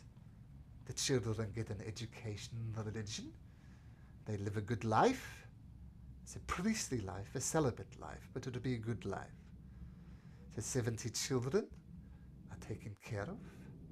Lutheria is happy with the more worshippers, and the storms will abate. I think by far this is the best of all the possible solutions. Nobody dies. Children become religious. It is a win-win scenario. Where would you be taking these children from? Their families? We would look for volunteers first. I doubt we would get 70, and then the king would have to choose who would be most suitable. So yes, some will be taken from their families, some, I mean, they would argue, but I think with some persuasion, education, a roof over their head, meals, it wouldn't be too hard to sell. I've wandered away from this guy at this point. Taryn is very visibly angry at this. We won't be involving children in this at all. What is Well, the that problem? actually. There's no. They're solely Yeah, in. yeah, Yeah, I no, gotta back no, that. no way. Yeah, That's not even on the table. yeah. It's like, Well, can you explain to me? I understand that you say it is off the table, but they get an education, a roof over their head, food, security for their lifetime. Indoctrination, you mean? yeah. I don't trust Lutheria. Y'all are just gonna kill these people. Oh, I strongly suggest the implication. I'm suggesting you say indoctrination, I say religious upbringing. Yeah, that's kind of the problem. Yeah. I mean, it does, like, I'm just going to, like, lower my voice a little bit, but I'm just going to talk to you guys and be like, it looks like the only reasonable solution is the one that, of course, that Velas had mentioned. It's unfortunate that, I mean, we could ask the other god any other ideas, but barring Well, that, Kira's here. Let's ask her what she thinks. yeah. If she. Yeah, but barring that, then I think we got to do, like, Well, just have to convince the other gods If- of the rightness of this cause. right, but just think this way: there's kids who maybe don't, who are No, orphans. Mm-mm. no, Yeah. no, no. Also, Kids are Plus- probably better off the way Plus, they are. but plus, think this way: we are eventually going to have to oppose both of the Titans, Ah. and we might get rid of them at some point. So maybe in a year or so, kids will be free. But no, no. Yeah, can we? That's the third time we've all pretty much unanimously shot it down. all right, I'm just trying to be devil's advocate here. It's not a good plan Yeah, As that's they- not a good thing. to trust all these children to these people who Clearly do not have anybody's best interests at heart. very obvious snakes like these two gesture to conjure some guys. Offense intended. Yes. As the group is arguing about the kids, Rainy is gonna move over to Valis and just whisper that I have something to give you when the king's not around. I'm gonna say the same thing to Gaius, but very loudly. Okay, Valis looks at you, Rainy, places a gentle hand on the side of the face. Oh, I know who you are, my child. We'll have plenty of time to discuss once this business is sorted out. Just patience, my dear. All in due time. I actually do have something to give you when he's not around. I will summon you and your friends to my chambers once this is done. We will have the utmost privacy. Rainy nods and goes back to watching the group argue about kids. I mean, we're not arguing. We're just No, I know, but I just meant like loudly discussing kids. Excuse me. Excuse me. And the whole palace instantly go quiet because this is unheard of. The concubine of the king speaks up and says, excuse me, why haven't we even talked about the most simplest of solution? Let's just sacrifice some oxen. Be done with it. That's the usual way you placate the gods. Why do we just sacrifice oxen? And the entire court goes quiet. And all eyes turn to you. Rainy is going to walk up to the concubine very slowly, very nicely. She's blushing bright red with a suddenly being And she's sent going to up to put you. her hands out as if to take the concubine's hands. Yes? While that has worked in the past, unfortunately, it's not enough now.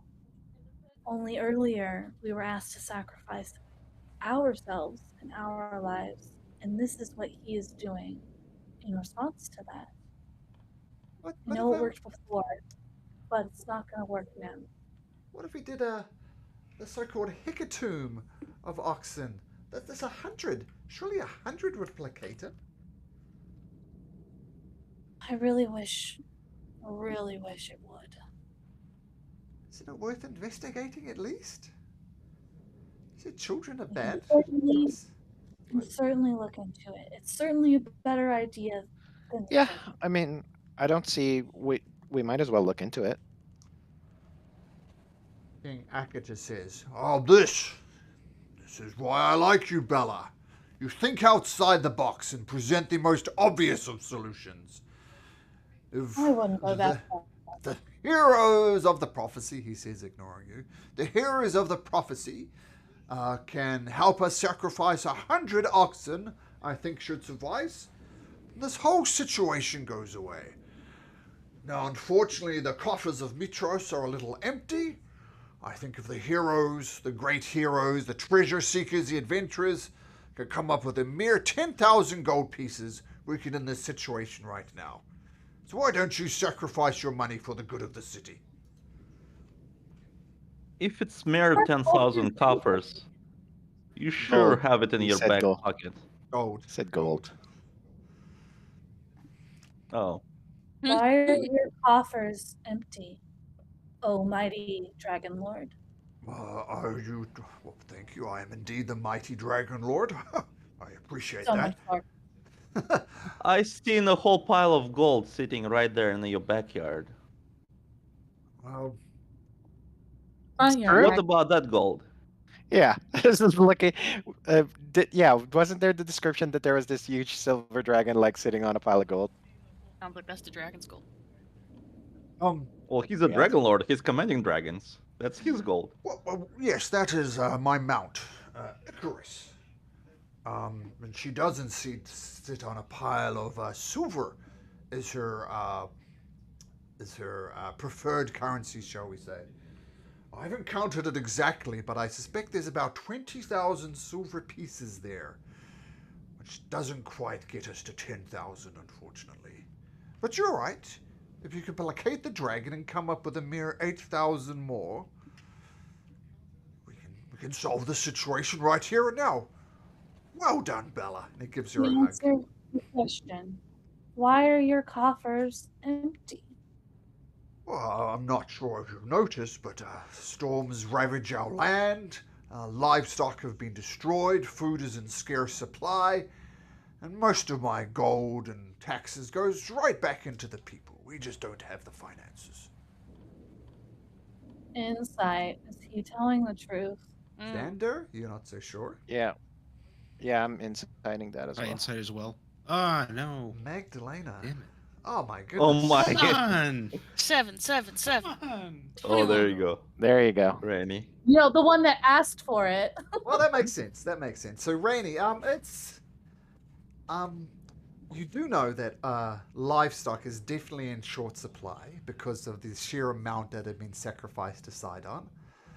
Walking in through the farmlands, even though it was through the storm, some of them look a little bare.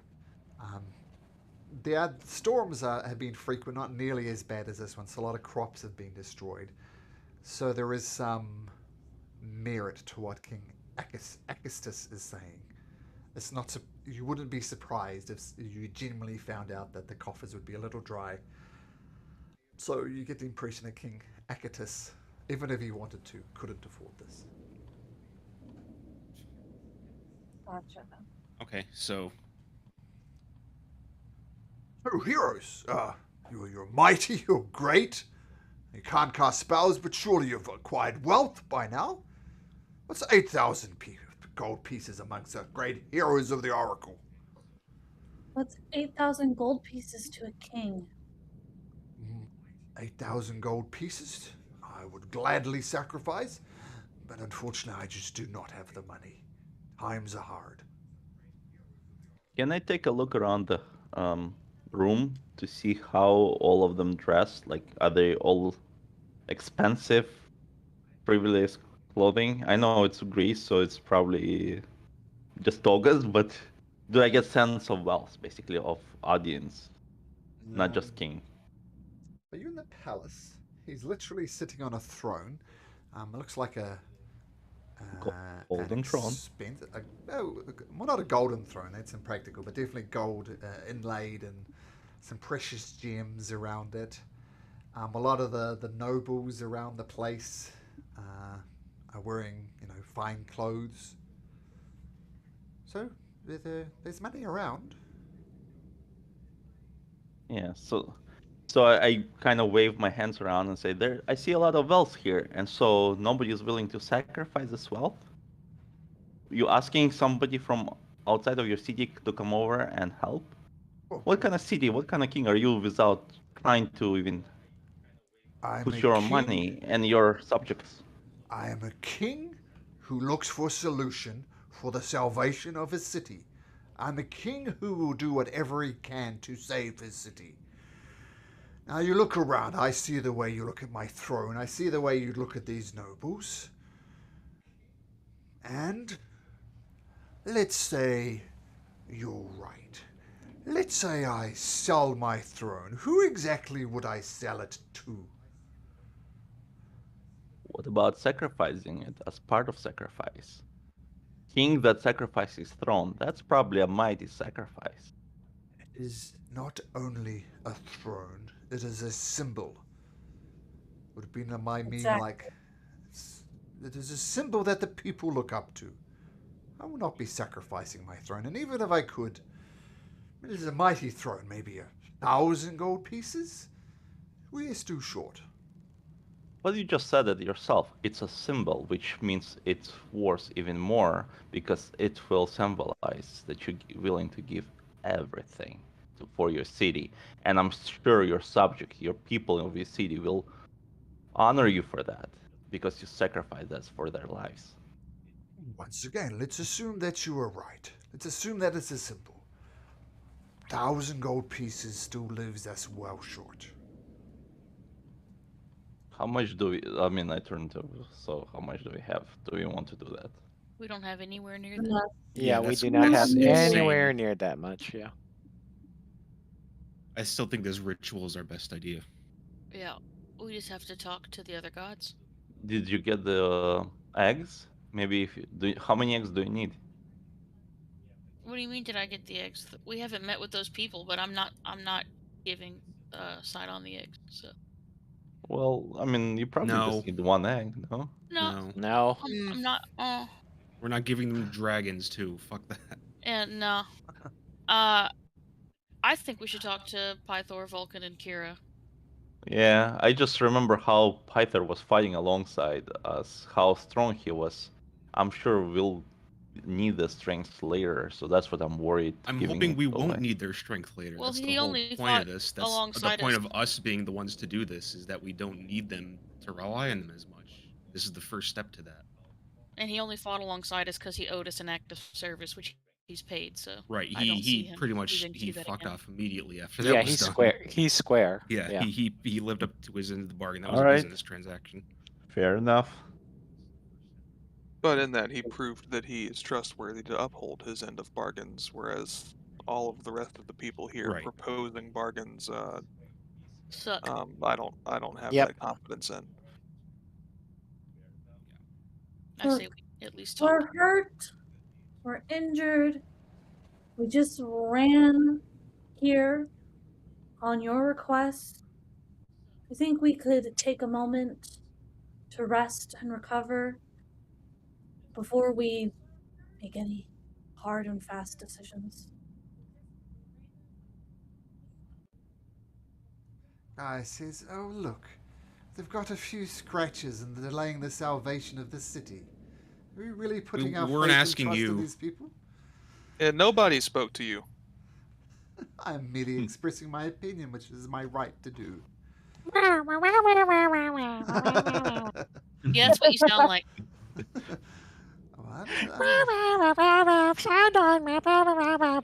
That's what I'm hearing. Incredible impression. This is very accurate. I got my Gaius earmuffs on.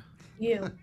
It's like that those parents in the Peanuts cartoon. You know, Yeah, when it's adults the talk? yeah. That's that sound.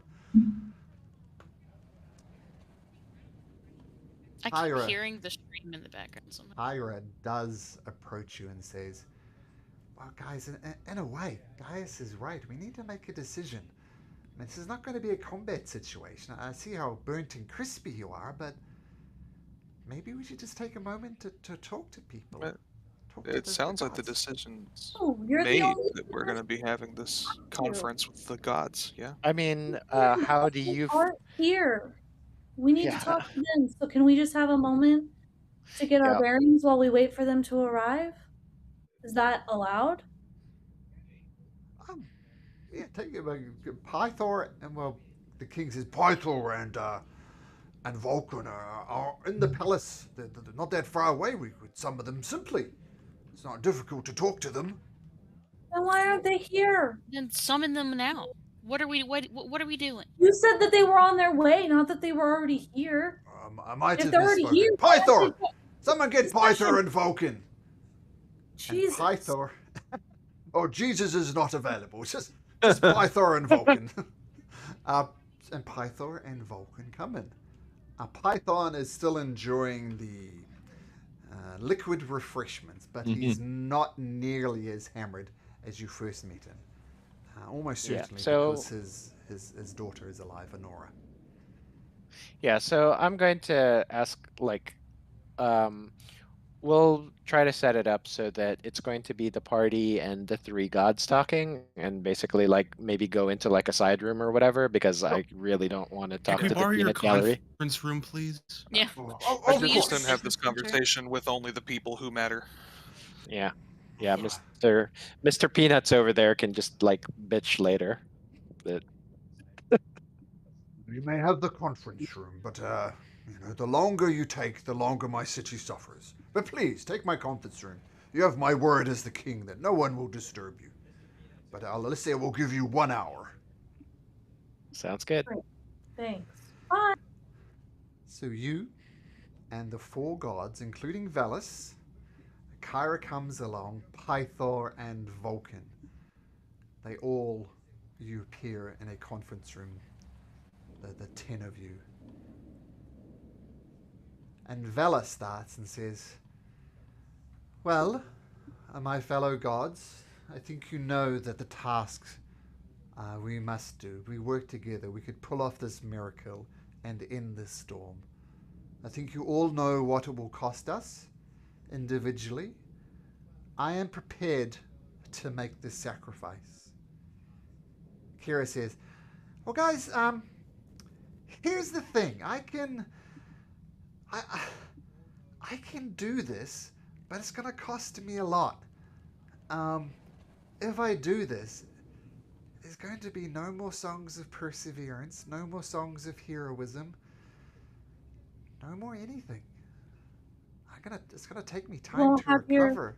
Maybe in time, but if this happens, it's gonna be, well, not goodbye, but definitely see you later. Are you okay with that? I Yeah. want to make sure that this is something. Yeah, that I don't want to speak. Yeah, at the end of Just the day, totally, yeah. we are servants of, some of us are servants of you, at least. We So have loved having you with us, and of course we will miss you. But you this is guys. what we do. This would make for a great chapter in your book.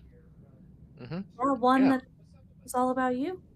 Yeah, instead of you writing the story, you'll be in it. You'll be the hero. Tears are streaming down Kyra's face. You guys are the best. I love you guys so much. Rainy's just gonna go over and give her the biggest hug. She returns it, and it turns into an ugly, snotty cry. Yeah, Rainy's crying now too. She's not very good at other people crying. It makes her cry. And she covers herself and wipes a very snotty sleeve, and she says, "Oh, first of all, let me just apologize. I denied who I was when I first met you. I claimed to just be a Kyra, not the Kyra. I'm sorry I deceived you to start with. That was unfair of me." It's all good. It's all good. It's all right. understandable. Yeah. Rainy's like patting her and casting prestidigitation to get rid of all the snot from both of them as she's like giving her little pats. Yeah, the snot is cleaned up nicely. Her face is still very damp. She says, "Okay, I'll do this under one condition, guys. Somebody needs to take notes of what you're doing, and when we meet again, which I hope is sooner rather than later, you share with me these notes, and I'll continue writing the great stories of the heroes of the prophecy. You guys do that for me?" Promise. Sure, I can do that. Look, we're supposed to be looking for this ship. Maybe if we find it, you can come for a sail. What? Yeah, not for a while. As I said, this is gonna hurt, and it's gonna hurt a lot. Rainy just gives her another hug and says, "I'll write down every detail, even the weird ones and the unimportant ones. Especially the weird ones. The I'm sure there'll weird be a lot ones of them. is what I live for. So I know. I'm gonna miss you guys, and please take notes. But I agree, Valis. I agree. I will help you perform this miracle. Done. And Valis goes, "Well, that's great, but it's gonna take all 4 of us." Pythor, what say you? Pythor takes a deep breath and he says, "Look, we've fought side by side in battle. We've destroyed great foes. We've ridden elevators of literal fire together. That is not nothing. And you saved my daughter. She is okay with that. I mean, as you know, she was willing to sacrifice herself to save Astoria. Now that Astoria is saved and it did not cost any lives, she is okay with that. But I must say, I am hesitant to take this.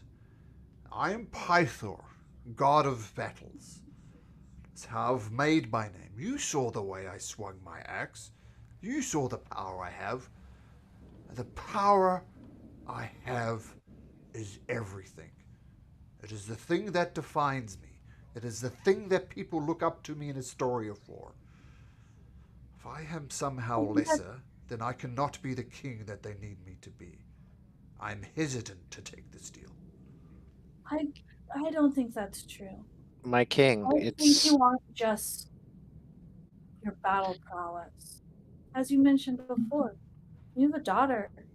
You're a father. You've raised an amazing soul. And there's different kinds of battlegrounds besides the ones that require you to swing an axe. They're the only battlegrounds I know. And my king, it's not, and my king, my god, if there is nothing that my worship of you has shown me is that you don't necessarily just go into the battles where you're sure you're going to win. And I feel that just because you sacrifice some power does not mean that people will, if anything, people will look up to you more, because in it's not just about power, but it's what that power gets you, and what that power gets us is safety for the people in this land. And would you rather be, and I know that you, above all else, you're not just some battle maniac. You are a king. You are a protector. That's why I am proud of you being my god. You do speak. Also, if wide words anything, of this strength. will help restore people's faith in you, and it'll show them that you're willing to do what you have to do to. Also, it shows that your daughter didn't fall far from the tree. You, Mags, Stray, you do speak some wisdom. If nothing else, this sacrifice will perhaps bring more people to the worship of the five gods. Less for Lutheria and Sidon.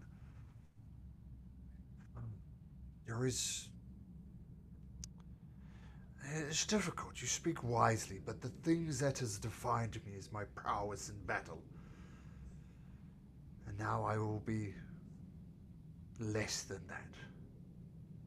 It's the very definition of me. You can be defined by new things. Or maybe with more new followers, you gain your power back faster. Mm-hmm. You can't be brave. Plus, plus, we will hopefully deal with the threat of the Titans, and you will have time to regain the power you lose today. Also, make no mistake, I don't think that we enjoy asking you to do this, but Yeah, it just no. seems like the best option. Yeah, no, this is not us. This is the best of very bad options. Can I say something? Mhm. Please? Look, you can't be brave without fear. Without fear, you're just dumb. And I think if you do this, you're very brave indeed. You all do speak wisely. Thank you for everything all of you have said. Now let's do a little bit of honesty. Let me lay my cards upon the table. I have failed, time and time again. The oath of peace that was settled was my failure, in a sense, of not defeating the Titans. The opportunity to swing my axe and end it all, but my axe swung wide. And that failure has laid on my shoulders for centuries now. now that the Oath of Peace is coming to an end, I will agree to the proposition under one condition. My one condition is you guys destroy and slay Lord Sidon and his bitch wife. Can you do that for me? I'm just Absolutely. Yes. like I Yes. am going to just like With joy. grab my maul and fucking destroy the table in front of me. Yes, as you command, my god. We can certainly try. So be it. Pythor will embrace his failures, will accept that he did not do the things he was destined to do, and I will sacrifice myself on the one condition: you destroy both Lutheria and Sidon. I agree. Thumps his mithril axe on the ground. Well, says Velas, that leaves one person left. Obviously, we cannot call upon our sister and friend Mitros. She's already sacrificed enough. Lord Vulcan, what say you? Aye, well, my craft, my foraging, it is what I do. I think if this happens, perhaps my hammer and anvil won't strike quite as true. And once again, this is the things that defines me. I'm Vulcan, the great forge, the great smith of our times.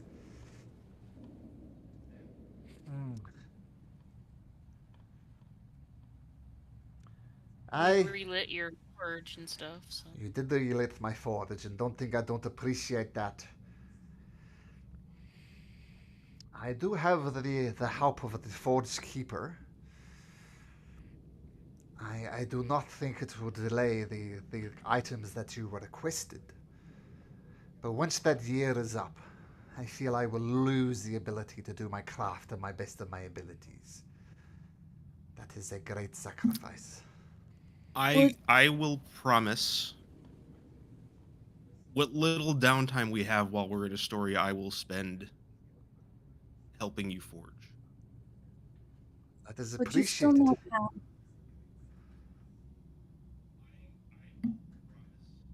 Would you Sorry? still know how to do it, even if you wouldn't be able to do it yourself? I would know how. The thing is, like, my hands wouldn't be as agile as they need to be. I would know the recipes, but my hammer strikes would need to be precise. And they wouldn't be precise. Imagine an old man who was fantastic at woodwork. He knows exactly how to work the wood. But if he not control the tools, and all his knowledge is for naught.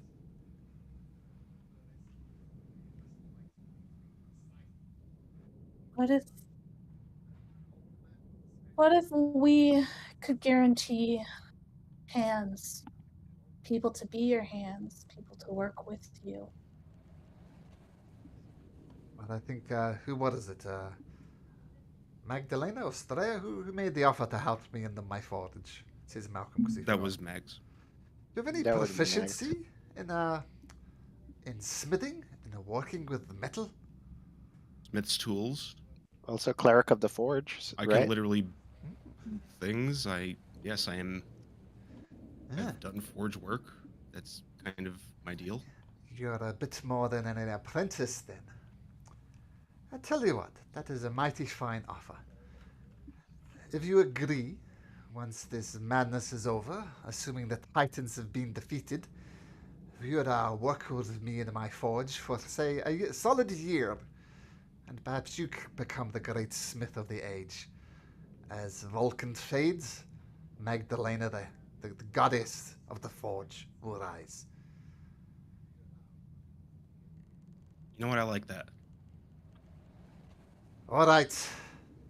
So as Pythor says, as Pythor fades, so shall Vulcan. He will forge these weapons with the age of the Forge Keeper. But once the year is past, when the Forge Keeper has held up her end of the bargain, Magdalena, the goddess of the forge, will rise as Vulcan fades. Well, I think we have an agreement then. I see no point in delaying. Unless anybody has any questions or comments, I think the four of us, we have work to do.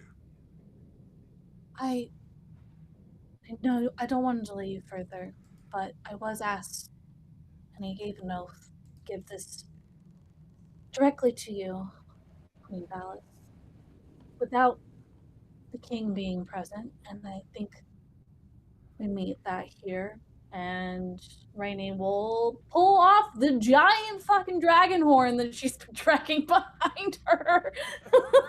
That's as big as she is. Mm-hmm. And hand it over. The Horn of Balmitri, in other words. Yes. Okay. Well, I was hoping you'd give this to me.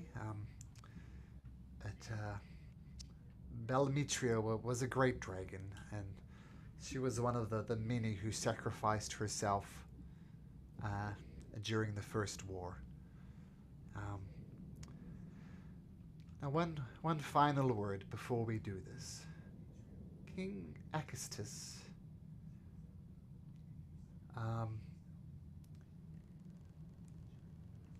do not trust his word on anything. He will make you promises. Do not listen to him. He is I convinced. kind of got that vibe. He is convinced. Color me surprised. He's convinced that he is going to fire up the new order of the Dragonlords. And let's not mix words about it. He's made a good start. He's raised 4 dragons. I do not know where he got the eggs from, but the eggs were just eggs less than a year ago, and now they are full adult dragons. They have the minds of infants, though, so be wary of the dragons. They've been artificially aged somehow. But I have much I wish to discuss with you, but now is not the time. Vulcan, Pythor, Ira, we have work to do. I feel like Walter White when I say that. We've got work to do. Work to do. Yeah. It's time to cook.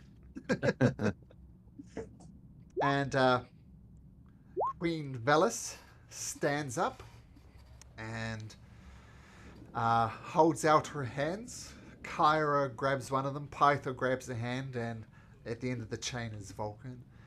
And they walk out, and they all respectfully trail a few steps behind Queen Velis. And she enters... Before they go out, can I cast Bless on all of them? Sure, you Do it at cast. 2nd level for all 4 of them. Yep, Bless is cast. And the Queen looks back and gives you a slight nod and says, "Thank you for that." And she wanders back into the throne room, via this conference room. And you hear the Queen Acastus saying, "And what is it? What is this decision you've made?" Queen Valis and the 3 gods that accompany her completely ignore him, don't even acknowledge his existence. And they start striding up a stairway that presumably leads to the top of the palace. And they just trail, not saying anything. Each of them silent, each of them stoic. The usually bubbly, happy-go-lucky Kyra, still tears have stained her face, but she has this firm, serious expression on her face. The most serious you've ever seen her. And they wander up this winding staircase. Do you follow them up there? I do. Yeah. Yeah. Mm-hmm. Yeah, we'll escort them. Okay, so you walk up there with them, and the nobles, the king, his concubine, Chondris, the tiefling, and Lord Gaius even. They all wait for you to follow up the four gods, and they trail behind you. And they enter and go to an exposed area on the top of the palace, open to the storm. As once again the storm starts raging, lightning starts piercing the sky, and you look up and you see in the sky once again the face of Lord Sidon, and looks like there's a lightning bolt about to launch down on them. But the four gods, they don't even blink as the lightning bolts bounces around them, doing them no damage whatsoever. And you remember that even gods, even titans, are bound by oaths. And Lord Sidon did swear an oath of peace to not interfere with the gods. So this is more show for anything, as lightning crackles around the gods and goddesses, and they don't even blink. And they form a circle, raise their hands together, and they all start chanting something in a language that you don't recognize. And after a minute goes by, 2 minutes, 3 minutes, 5 minutes, they continue to chant, and lightning continues to crackle around them, not harming them whatsoever. And you look up into the sky, and Sidon is looking angry. He's bound by his oath not to destroy it. And as they do this, a massive blue, whitish light shoots up from the center of them, hits the clouds right where Sidon is, and boom, all the clouds disappear. The cloudy image of Sidon fades away, and the storm abates. Clear skies now. The four gods collapse in a heap at the top of the palace. What do you do? Rainy is gonna run over to Valis, and she can't heal, but she's gonna try and find that connection with her and see if she can just pour in some of her innate magic, just pure essence of herself into Valis. Try to basically she's gonna try and use how she uses empowered spell, the meta magic, to make something work better. Okay. She's gonna try and do that.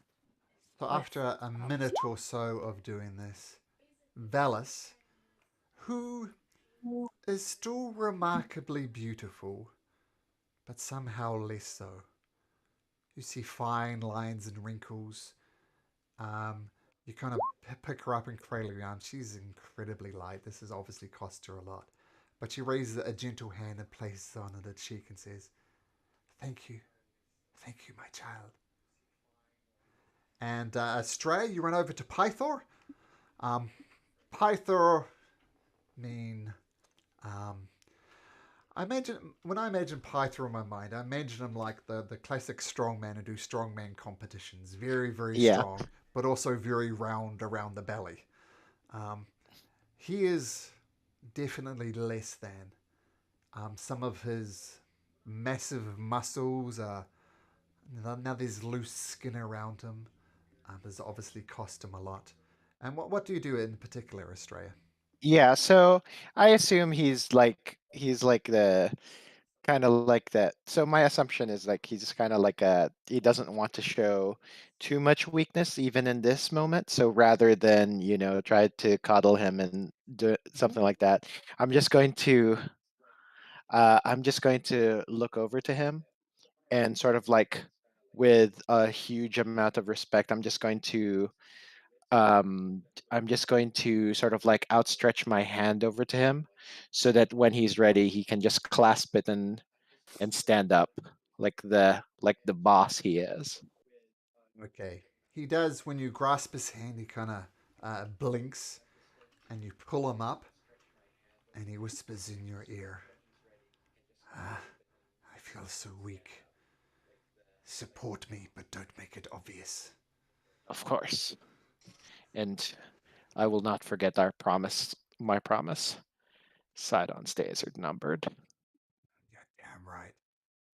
And you notice, I mean, he's got this massive breastplate on. It is ill-fitting now. It is too loose.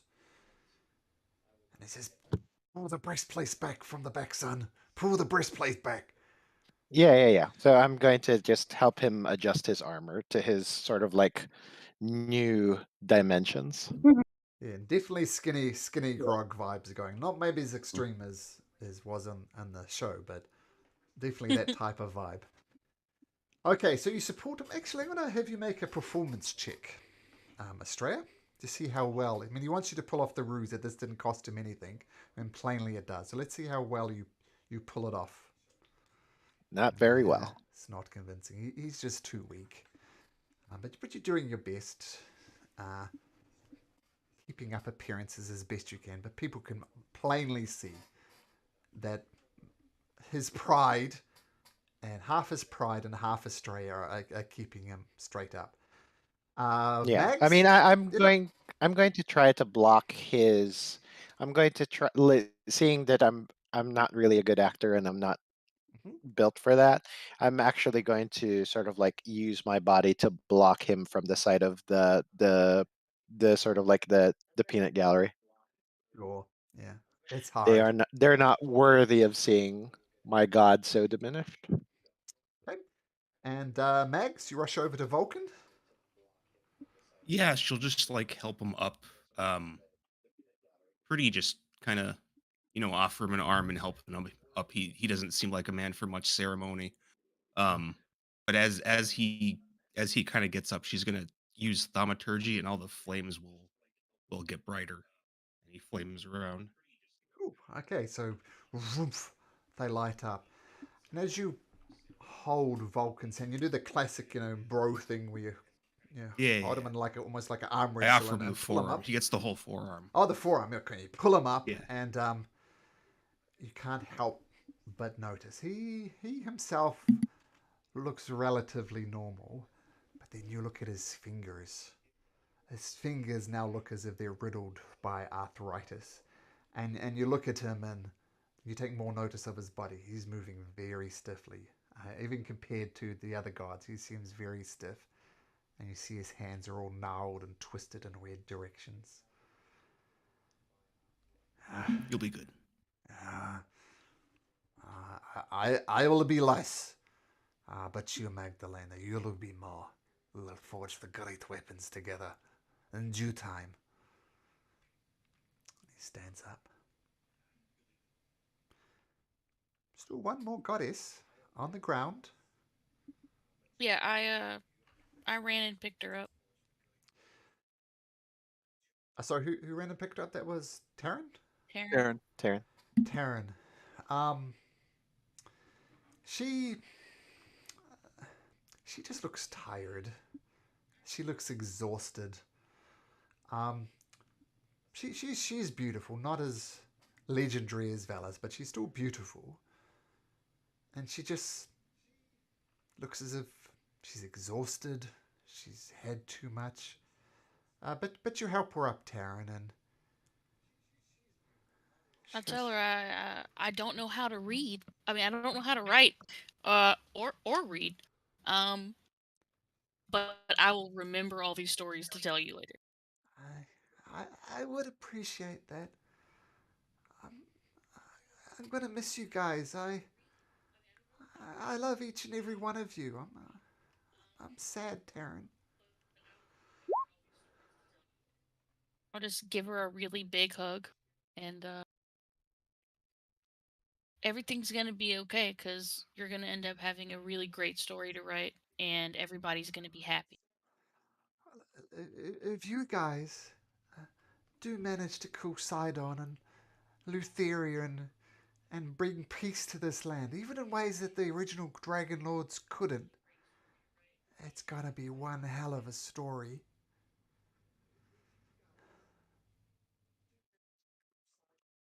I agree. So you remember it for me. You do that for me, Taryn. I will. Rainy's gonna be, she's still next to her mom. Yep. But she's gonna actually just pull some strands of hair out of her hair and braid them together and then hand them to Kira. So you can make an awesome, wonderful, magical harp to be with you always. So you can have a piece of us with you. Thank you, Rainy. That is so sweet. Maybe in my time that I recuperate from this, I will work on a harp, and when we meet again, I will sing songs of which this land has never heard. Thank you, Rainy. I'm sure they will continue to always be beautiful. I need to lie down.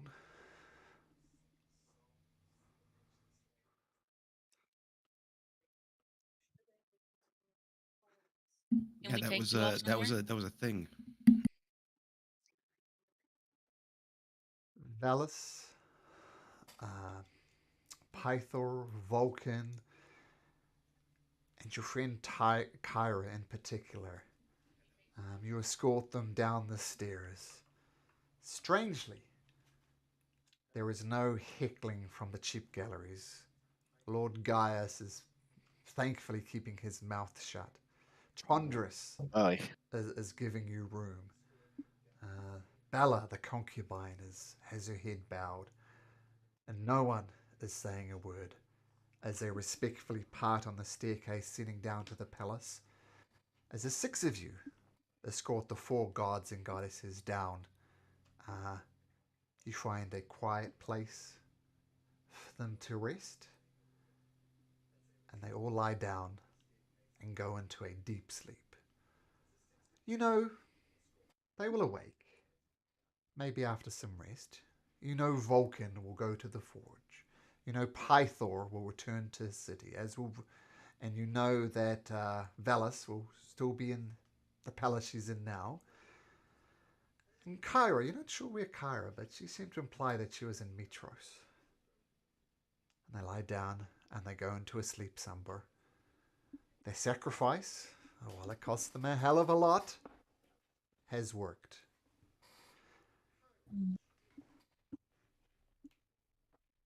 I'm gonna just lay down next to Mom. I'm tired. I'm hurt. I still feel like my rib cage is being pushed into my guts from being squeezed by that monster earlier today.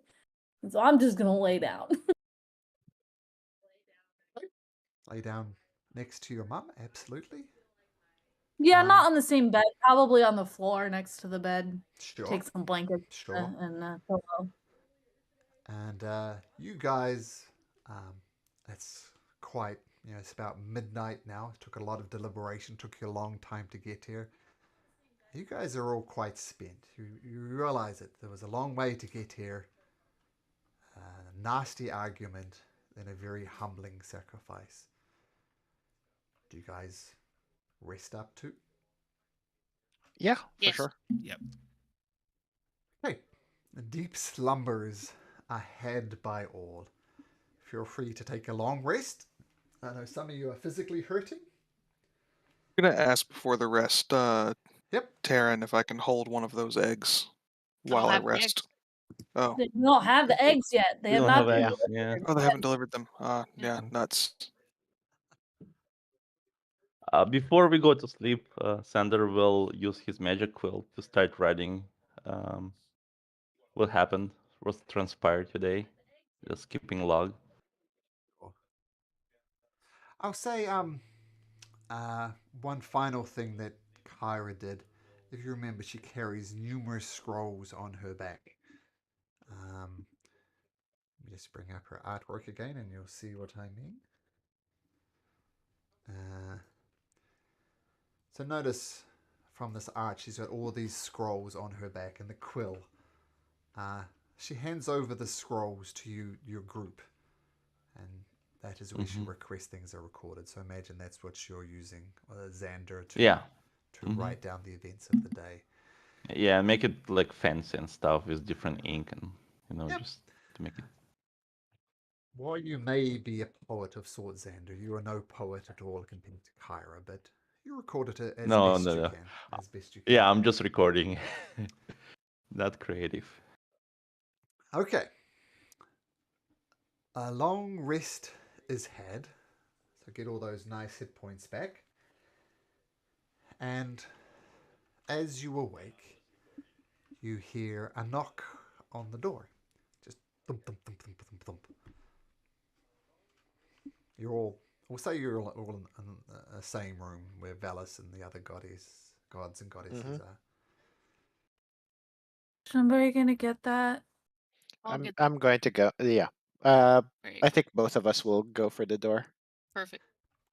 Okay, but before you is a simple servant of the palace, and he says, I'm ever so sorry to bother you. The king wishes to speak to you, and he promises. He got the impression you didn't like him, but he says he has a gift for you.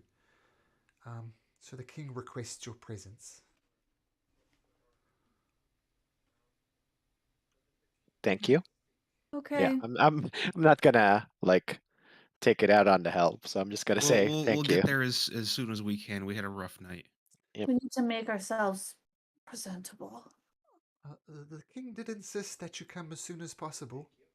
Yeah, he has a habit of doing that, doesn't he? Yeah. Well, we're just composing ourselves so that we can be worthy of standing in his presence. Okay. Okay. Bye. I'll just wait outside, and you close the door. Yeah, let us get dressed. Thanks. Yeah. Okay. God damn these people. Jesus. Agreed. Mm-hmm. Rainy Like they're like will door-to-door salesmen. get up and you use copious amounts of prestidigitation on everybody. Make them very sparkly and very clean. She will look over at Valis and Kira especially and just brush a little hair away from their faces as they sleep before she moves to head out of the room. Okay. So how long do you keep the king waiting? It probably only takes her like 5 to 7 minutes to get ready. For Rainy, at least. I don't know about everybody else. Yeah, That I should mean, be fast. yeah, that I'm should ready. be more than enough. Yeah.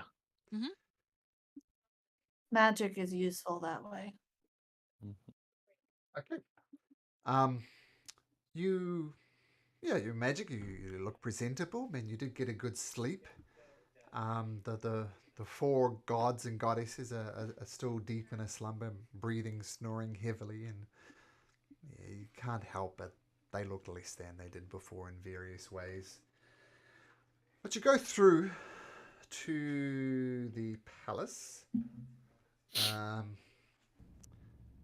and King Achatus is sitting on in his throne. His concubine at his legs, like sitting, below her, kind of holding onto his leg. Chandris is there, kind of standing next to the king, and Gaius is not there. So I don't know. Thank God. Maybe. Good. Oh my God. Yeah. His knickers in his My- twist. I might have committed some sort of violence on that person if I hear him again. I can't wait. Oh, yeah. It pleases me that you dislike Gaius so much. This is the fun thing about being a DM. You get to play the arsehole as well. Okay. Oh man, I'm just waiting for the opportunity to bash his head in. So, you enter in, and the king stands up respectfully, and he says, "Wow, excellent work. It is not the solution I would have thought of, but the city of Mitros thanks you profoundly. And I have two things, in fact, to offer you.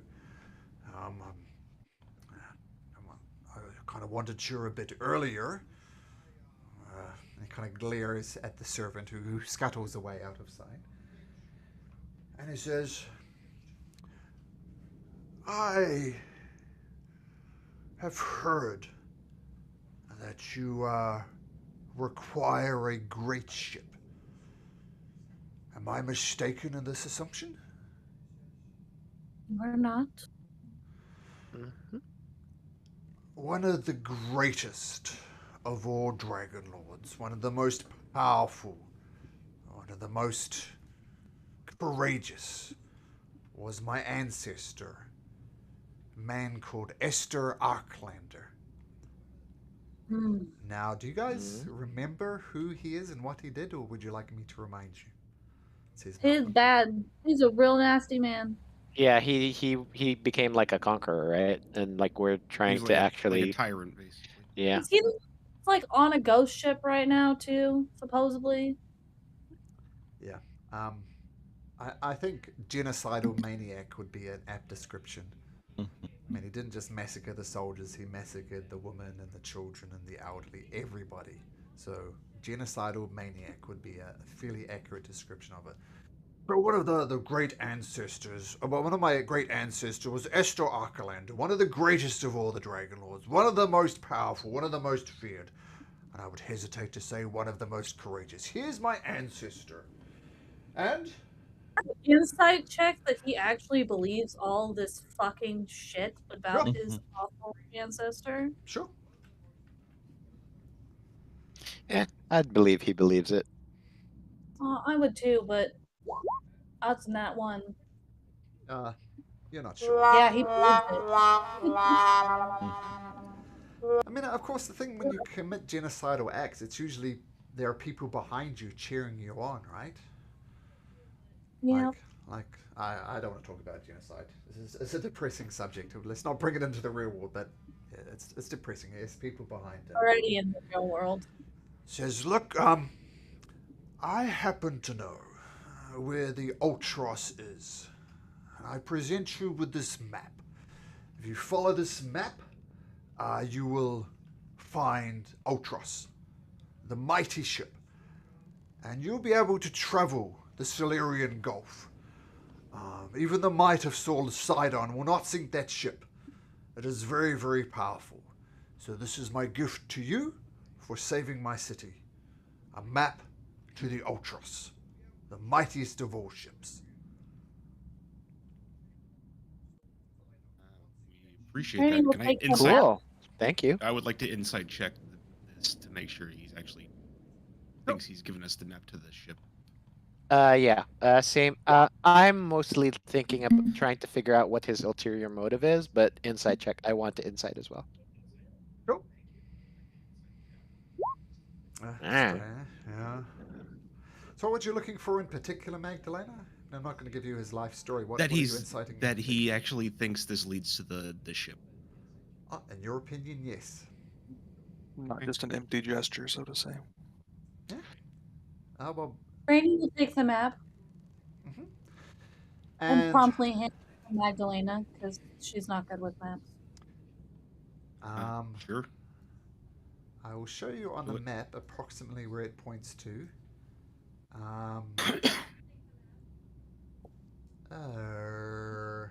It is.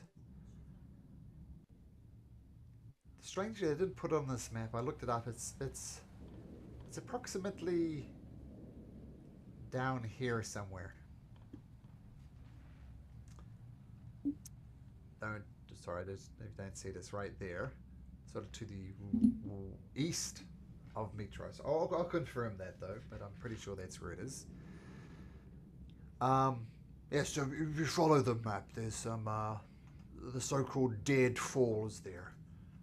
I think if you venture into there, you will find the Ultros. Oh, on the right. Well, the Dead Falls are all the way to the right. Oh, there we go. I completely missed it. There we go. Over there. This is why I wasn't sure. But yep, Dead Falls over there. So quite a journey. If I take it all back. Okay. Pretty far. Pretty far. You should lend us some dragons. Or maybe just give us some fucking dragon eggs we found. He doesn't know about those. Yeah, we gotta No, go I know. talk to the That was not in game. Oh, okay. Okay. That was me muttering about the fact that the fucking dragon riders haven't given us the eggs. Okay. Okay. Unfortunately, I would We love should to look give into you that my. after this meeting. I would love to give you my dragon so that you could travel there. But there's a bonding experience that needs to happen between a Dragon Lord and a dragon. And they will simply not allow you to fly on them. And Okay. that rings true to you guys as well, that there is a bonding between a dragon and its rider before the dragon would allow itself. Much like in Game of Thrones. Yeah, I wasn't. right? I wasn't like sincerely asking. It was just a snide remark. The second gift I have to offer you, every year at about this time, we have the Great Games, where we have tests of strength, test of stamina, test of dexterity, all sorts of things. I invite you to attend the Great Games. Now, you might think, this is just a bunch of games, a silliness. But let me put it this way. Delegations from both the Lady of Dreams, Lutheria, and the King of Storms, Sidon, will be sent. There will be representatives for him at this tournament. If you want to strike another blow against the arrogance of Sidon and Lutheria, then I would suggest you enter these games and show them a bit of what. If his greatest champions are defeated by you in the Great Games, then this will, shall we say, be a psychological blow against Sidon and Lutheria. Let me state the obvious here. That sounds awesome. Yeah. I can't. Yeah. I don't want to do it. When do these games start? They will start first thing in the morning. Oh, sick. There is a 5-day event. Let me just get my notes for this. Come on, notes, load up. Okay. I'm totally burning all my rages for this. So, and this is in fact the 500th anniversary of the Great Games of Mitros. It started at the end of the First War, and this is a 500th showing. And as we all know, the Oath of Peace is about to come to an end. So, hopefully this won't be the last one. But, tomorrow, first day will be Vulcan's Procession of the Flames, where flames will be taken around the city of Mitros. I would invite you to take part in the relay, and the presentation will be handed over to Velas, who will light the flames for the Great Games of Mitros. And yes, this is very much like the Olympics. I know that in our world, the people who run the Olympics are very anal about protecting the intellectual property. Heard a story of a baker who baked the cakes in the 3 rings as a celebration of it. And they said, you can't do that in order to destroy the cake. So I don't think these are called the Olympics because the people who own the Olympics are assholes. So they are the Great Games. I mean, that is what they were called in ancient Greece anyway, so. Oh, they were literally the Yeah. Olympics? Okay. They were called the Great Game. They were called the Great Games, Oh, so this is really just going back to it. Yep. Okay. So, athletes from all over the place will attend. Firstly, procession of Vulcan, of the flames, lighting of the torch, and then the athletes, each and every one of them will be presented to Velas. That will be the first day. Then the second day, we will, if you wish to sacrifice to the gods, you can do so. And just in case you don't know, sacrifices to the gods here have real-world consequences. It's not just an empty gesture. You would know that as characters. And then we'll say the Oath of the Games in front of Mitros' statue. Then the third day, we'll have Kara's Herald and Trumpeter, which is more of a performance competition. And we'll have the Minotaur fights and Pythor's gladiators. Then on the 4th, 5th, and 6th day, we'll have running competitions, wrestling, discus, javelin, jumping, and the pentathlon competition itself. 7th day, 8th day, 9th day, brawling, archery, chariot racing, horse riding, and finally the game ceremony. At which point we will grant the true champion of the games. Points will be awarded for first, second, and third in each event, and the overall champion will be considered the grand champion of the games of Mitros. Now I can tell you're already excited. I mean, it sounds fun. I'll probably observe mostly, but yeah, it sounds pretty sweet. This rules. I can't wait. Mm-hmm. Well, don't undersell yourself, Magdalena. There are strength competitions of strength, no doubt, and dexterity, but there's also competitions of wits. I'm sure you'll find something to your liking, Magdalena. Now, the third thing I offer you is what was promised by by the Riders of the Dragons, my delegation that I sent to summon you. My understanding is you thought you found some dragon eggs. Uh-oh. Well, I turn and look at Taryn. That might be your understanding. well, That's not our understanding. I cannot disagree with you, Zagnus. But he presents out the 3 eggs that you saw. 1, 2, 3. Thank you for giving these back to me. That's so nice of you and kind and wonderful and so kingly. Well, my delegation promised that they would return these dragon eggs to you. I don't Tell think me. they're dragon eggs. They just look like really shiny gold balls. They're gonna be so decorative in my office. I have an office.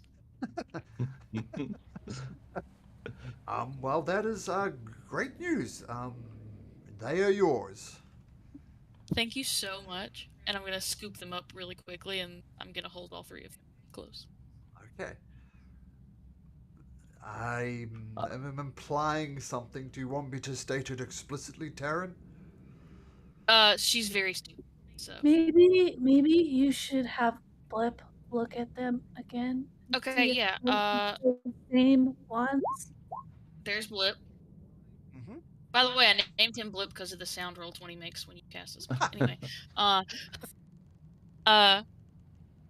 Blip is gonna check these eggs out. Okay, so Blip goes and sniffs the eggs, and he kind of circles them around him, much like a puppy dog on a scent. And I guide Blip if he's sure. checking the eggs out. And he looks up at you, Taryn, tilts his head, and he can communicate telepathically with you, right? Ideas and feelings to me, and like pictures. Okay. He's going to whisper something to you, Taryn. It's very obviously what he wants. I can type.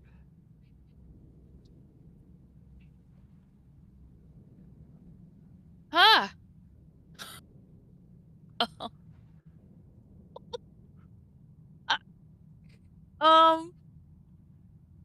I'm gonna tell him not to eat them, He and looks sad. I'm gonna try to oh, it says he can understand common, but he can't speak it. Cool. These are the dragon eggs, though, correct? Feel them. He just stares at you. But like he can't send a feeling to me. Okay.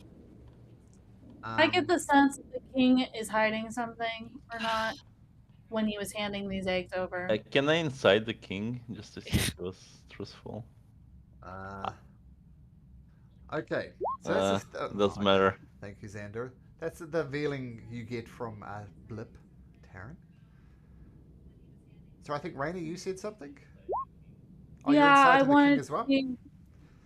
Yeah, I just wanted to see if it felt like he was hiding something. Like, was he being super sus when he was handing these eggs over? Well, number one, you think these are the eggs that were in the cave. Not that you saw them personally, but based on the description that Taryn gave, these are the eggs that you were looking for. The king looks like he wants to say something, but he's He's not saying it. He's holding something back. It's almost squirming. And it further confirms when he says, do you want me to state the obvious? I've been implying something.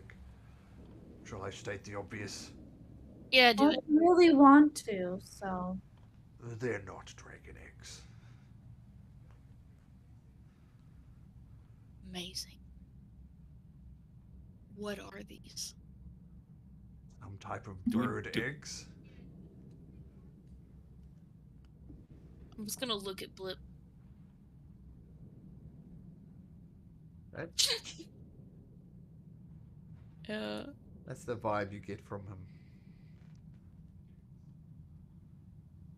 I'm gonna tell him he can eat them. Blip instantly stops looking embarrassed, much like a puppy dog. He's been let off his leash, and he munches into this egg, and yolk and the white stuff from eggs just leak out, and he greedily slops it up. And from those who know dragons, I know some of you know a bit about dragons, these are definitely not dragon eggs.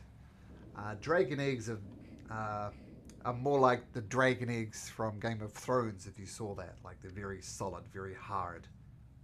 These are not the eggs you're looking for. The fact that Blip could munch into them so easily, and Blip's more yolk in egg than he is Blip at the moment. These things are about as big as him, but he's greedily slobbering them down. Amazing. Well, thanks for returning them. Blip was Yeah. really hungry. There we go. Yeah, we were all on the same page. Dragon eggs are like the brand name of that type of eggs. That's what we were saying. Brand name. I like it. Yeah.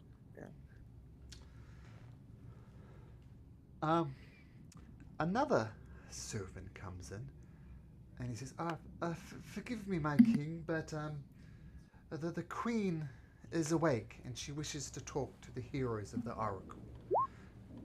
You don't need to call them the heroes of the Oracle, just them. Oh, it appears my beloved wife wishes to talk to you. I Hey, look well, forward thanks for the map. No problem. And I look forward to seeing how well you do in the games. A good day to you. Bye. Okay. Good day. Bye. Okay, so the servant escorts you not to where you came from, but to the queen's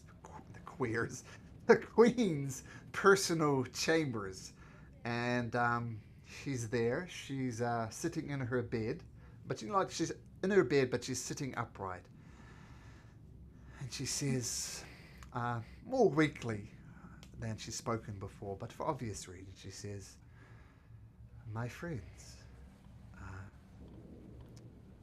thank you for what you have done for Thylea already, but we have much to talk about. Please, have a seat." And you all Rainy sit down. immediately sits down. Sure. It's And- Probably just from wherever she was standing. Probably doesn't even move from the chair. Just flops down like crisscross applesauce style and stares at Queen Valis. Okay. What does Queen Valis have to say?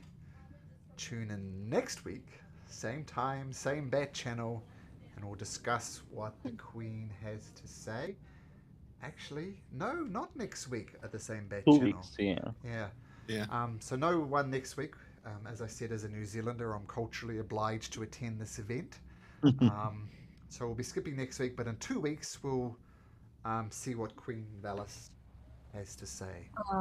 Yeah, and I did let you know, Malcolm, right, that I'm going to be out for most of March, and I will be gone. And my next session will probably be the 31st. So I'm missing the next 3 sessions. So in a sense, you're missing 2 sessions, right? Since there won't be a session on the 3rd anyway.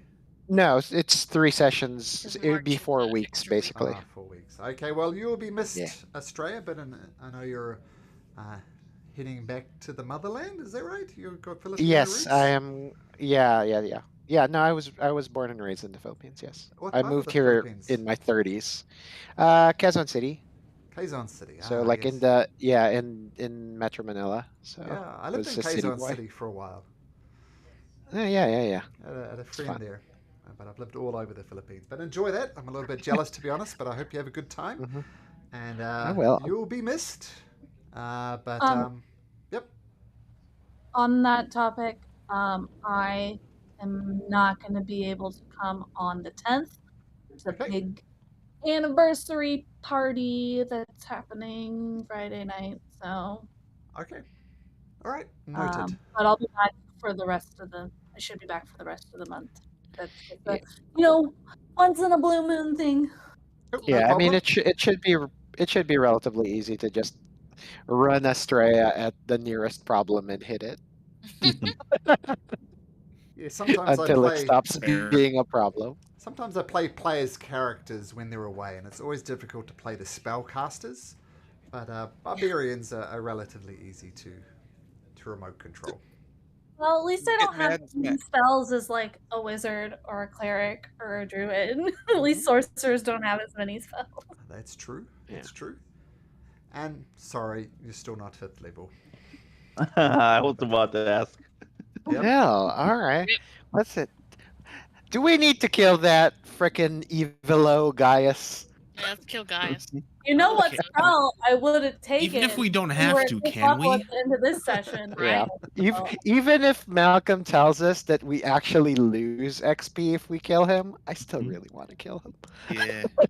Also, like I know exactly what spell based on today I would have taken if we were at level 5 because I like to take my spells based on story reasons, and it would What have was been lightning bolt. Ah, wow. Yeah, you got get fired up by lightning bolts. Anyway, Well, that would have been like I don't want to do that. I'm going to do that to you. fantastic. Very enjoyable session, guys. I enjoyed it. Hope you had a good time. And we'll see most of you in a couple of weeks. Yeah, see you Alright. guys end of next month. Have You fun, guys. guys. Take care, Safe Strad. travel. Later. Okay, Have a bye-bye. good session. Bye. Yeah, thank you everybody. Thank you, Malcolm. Bye. Bye-bye.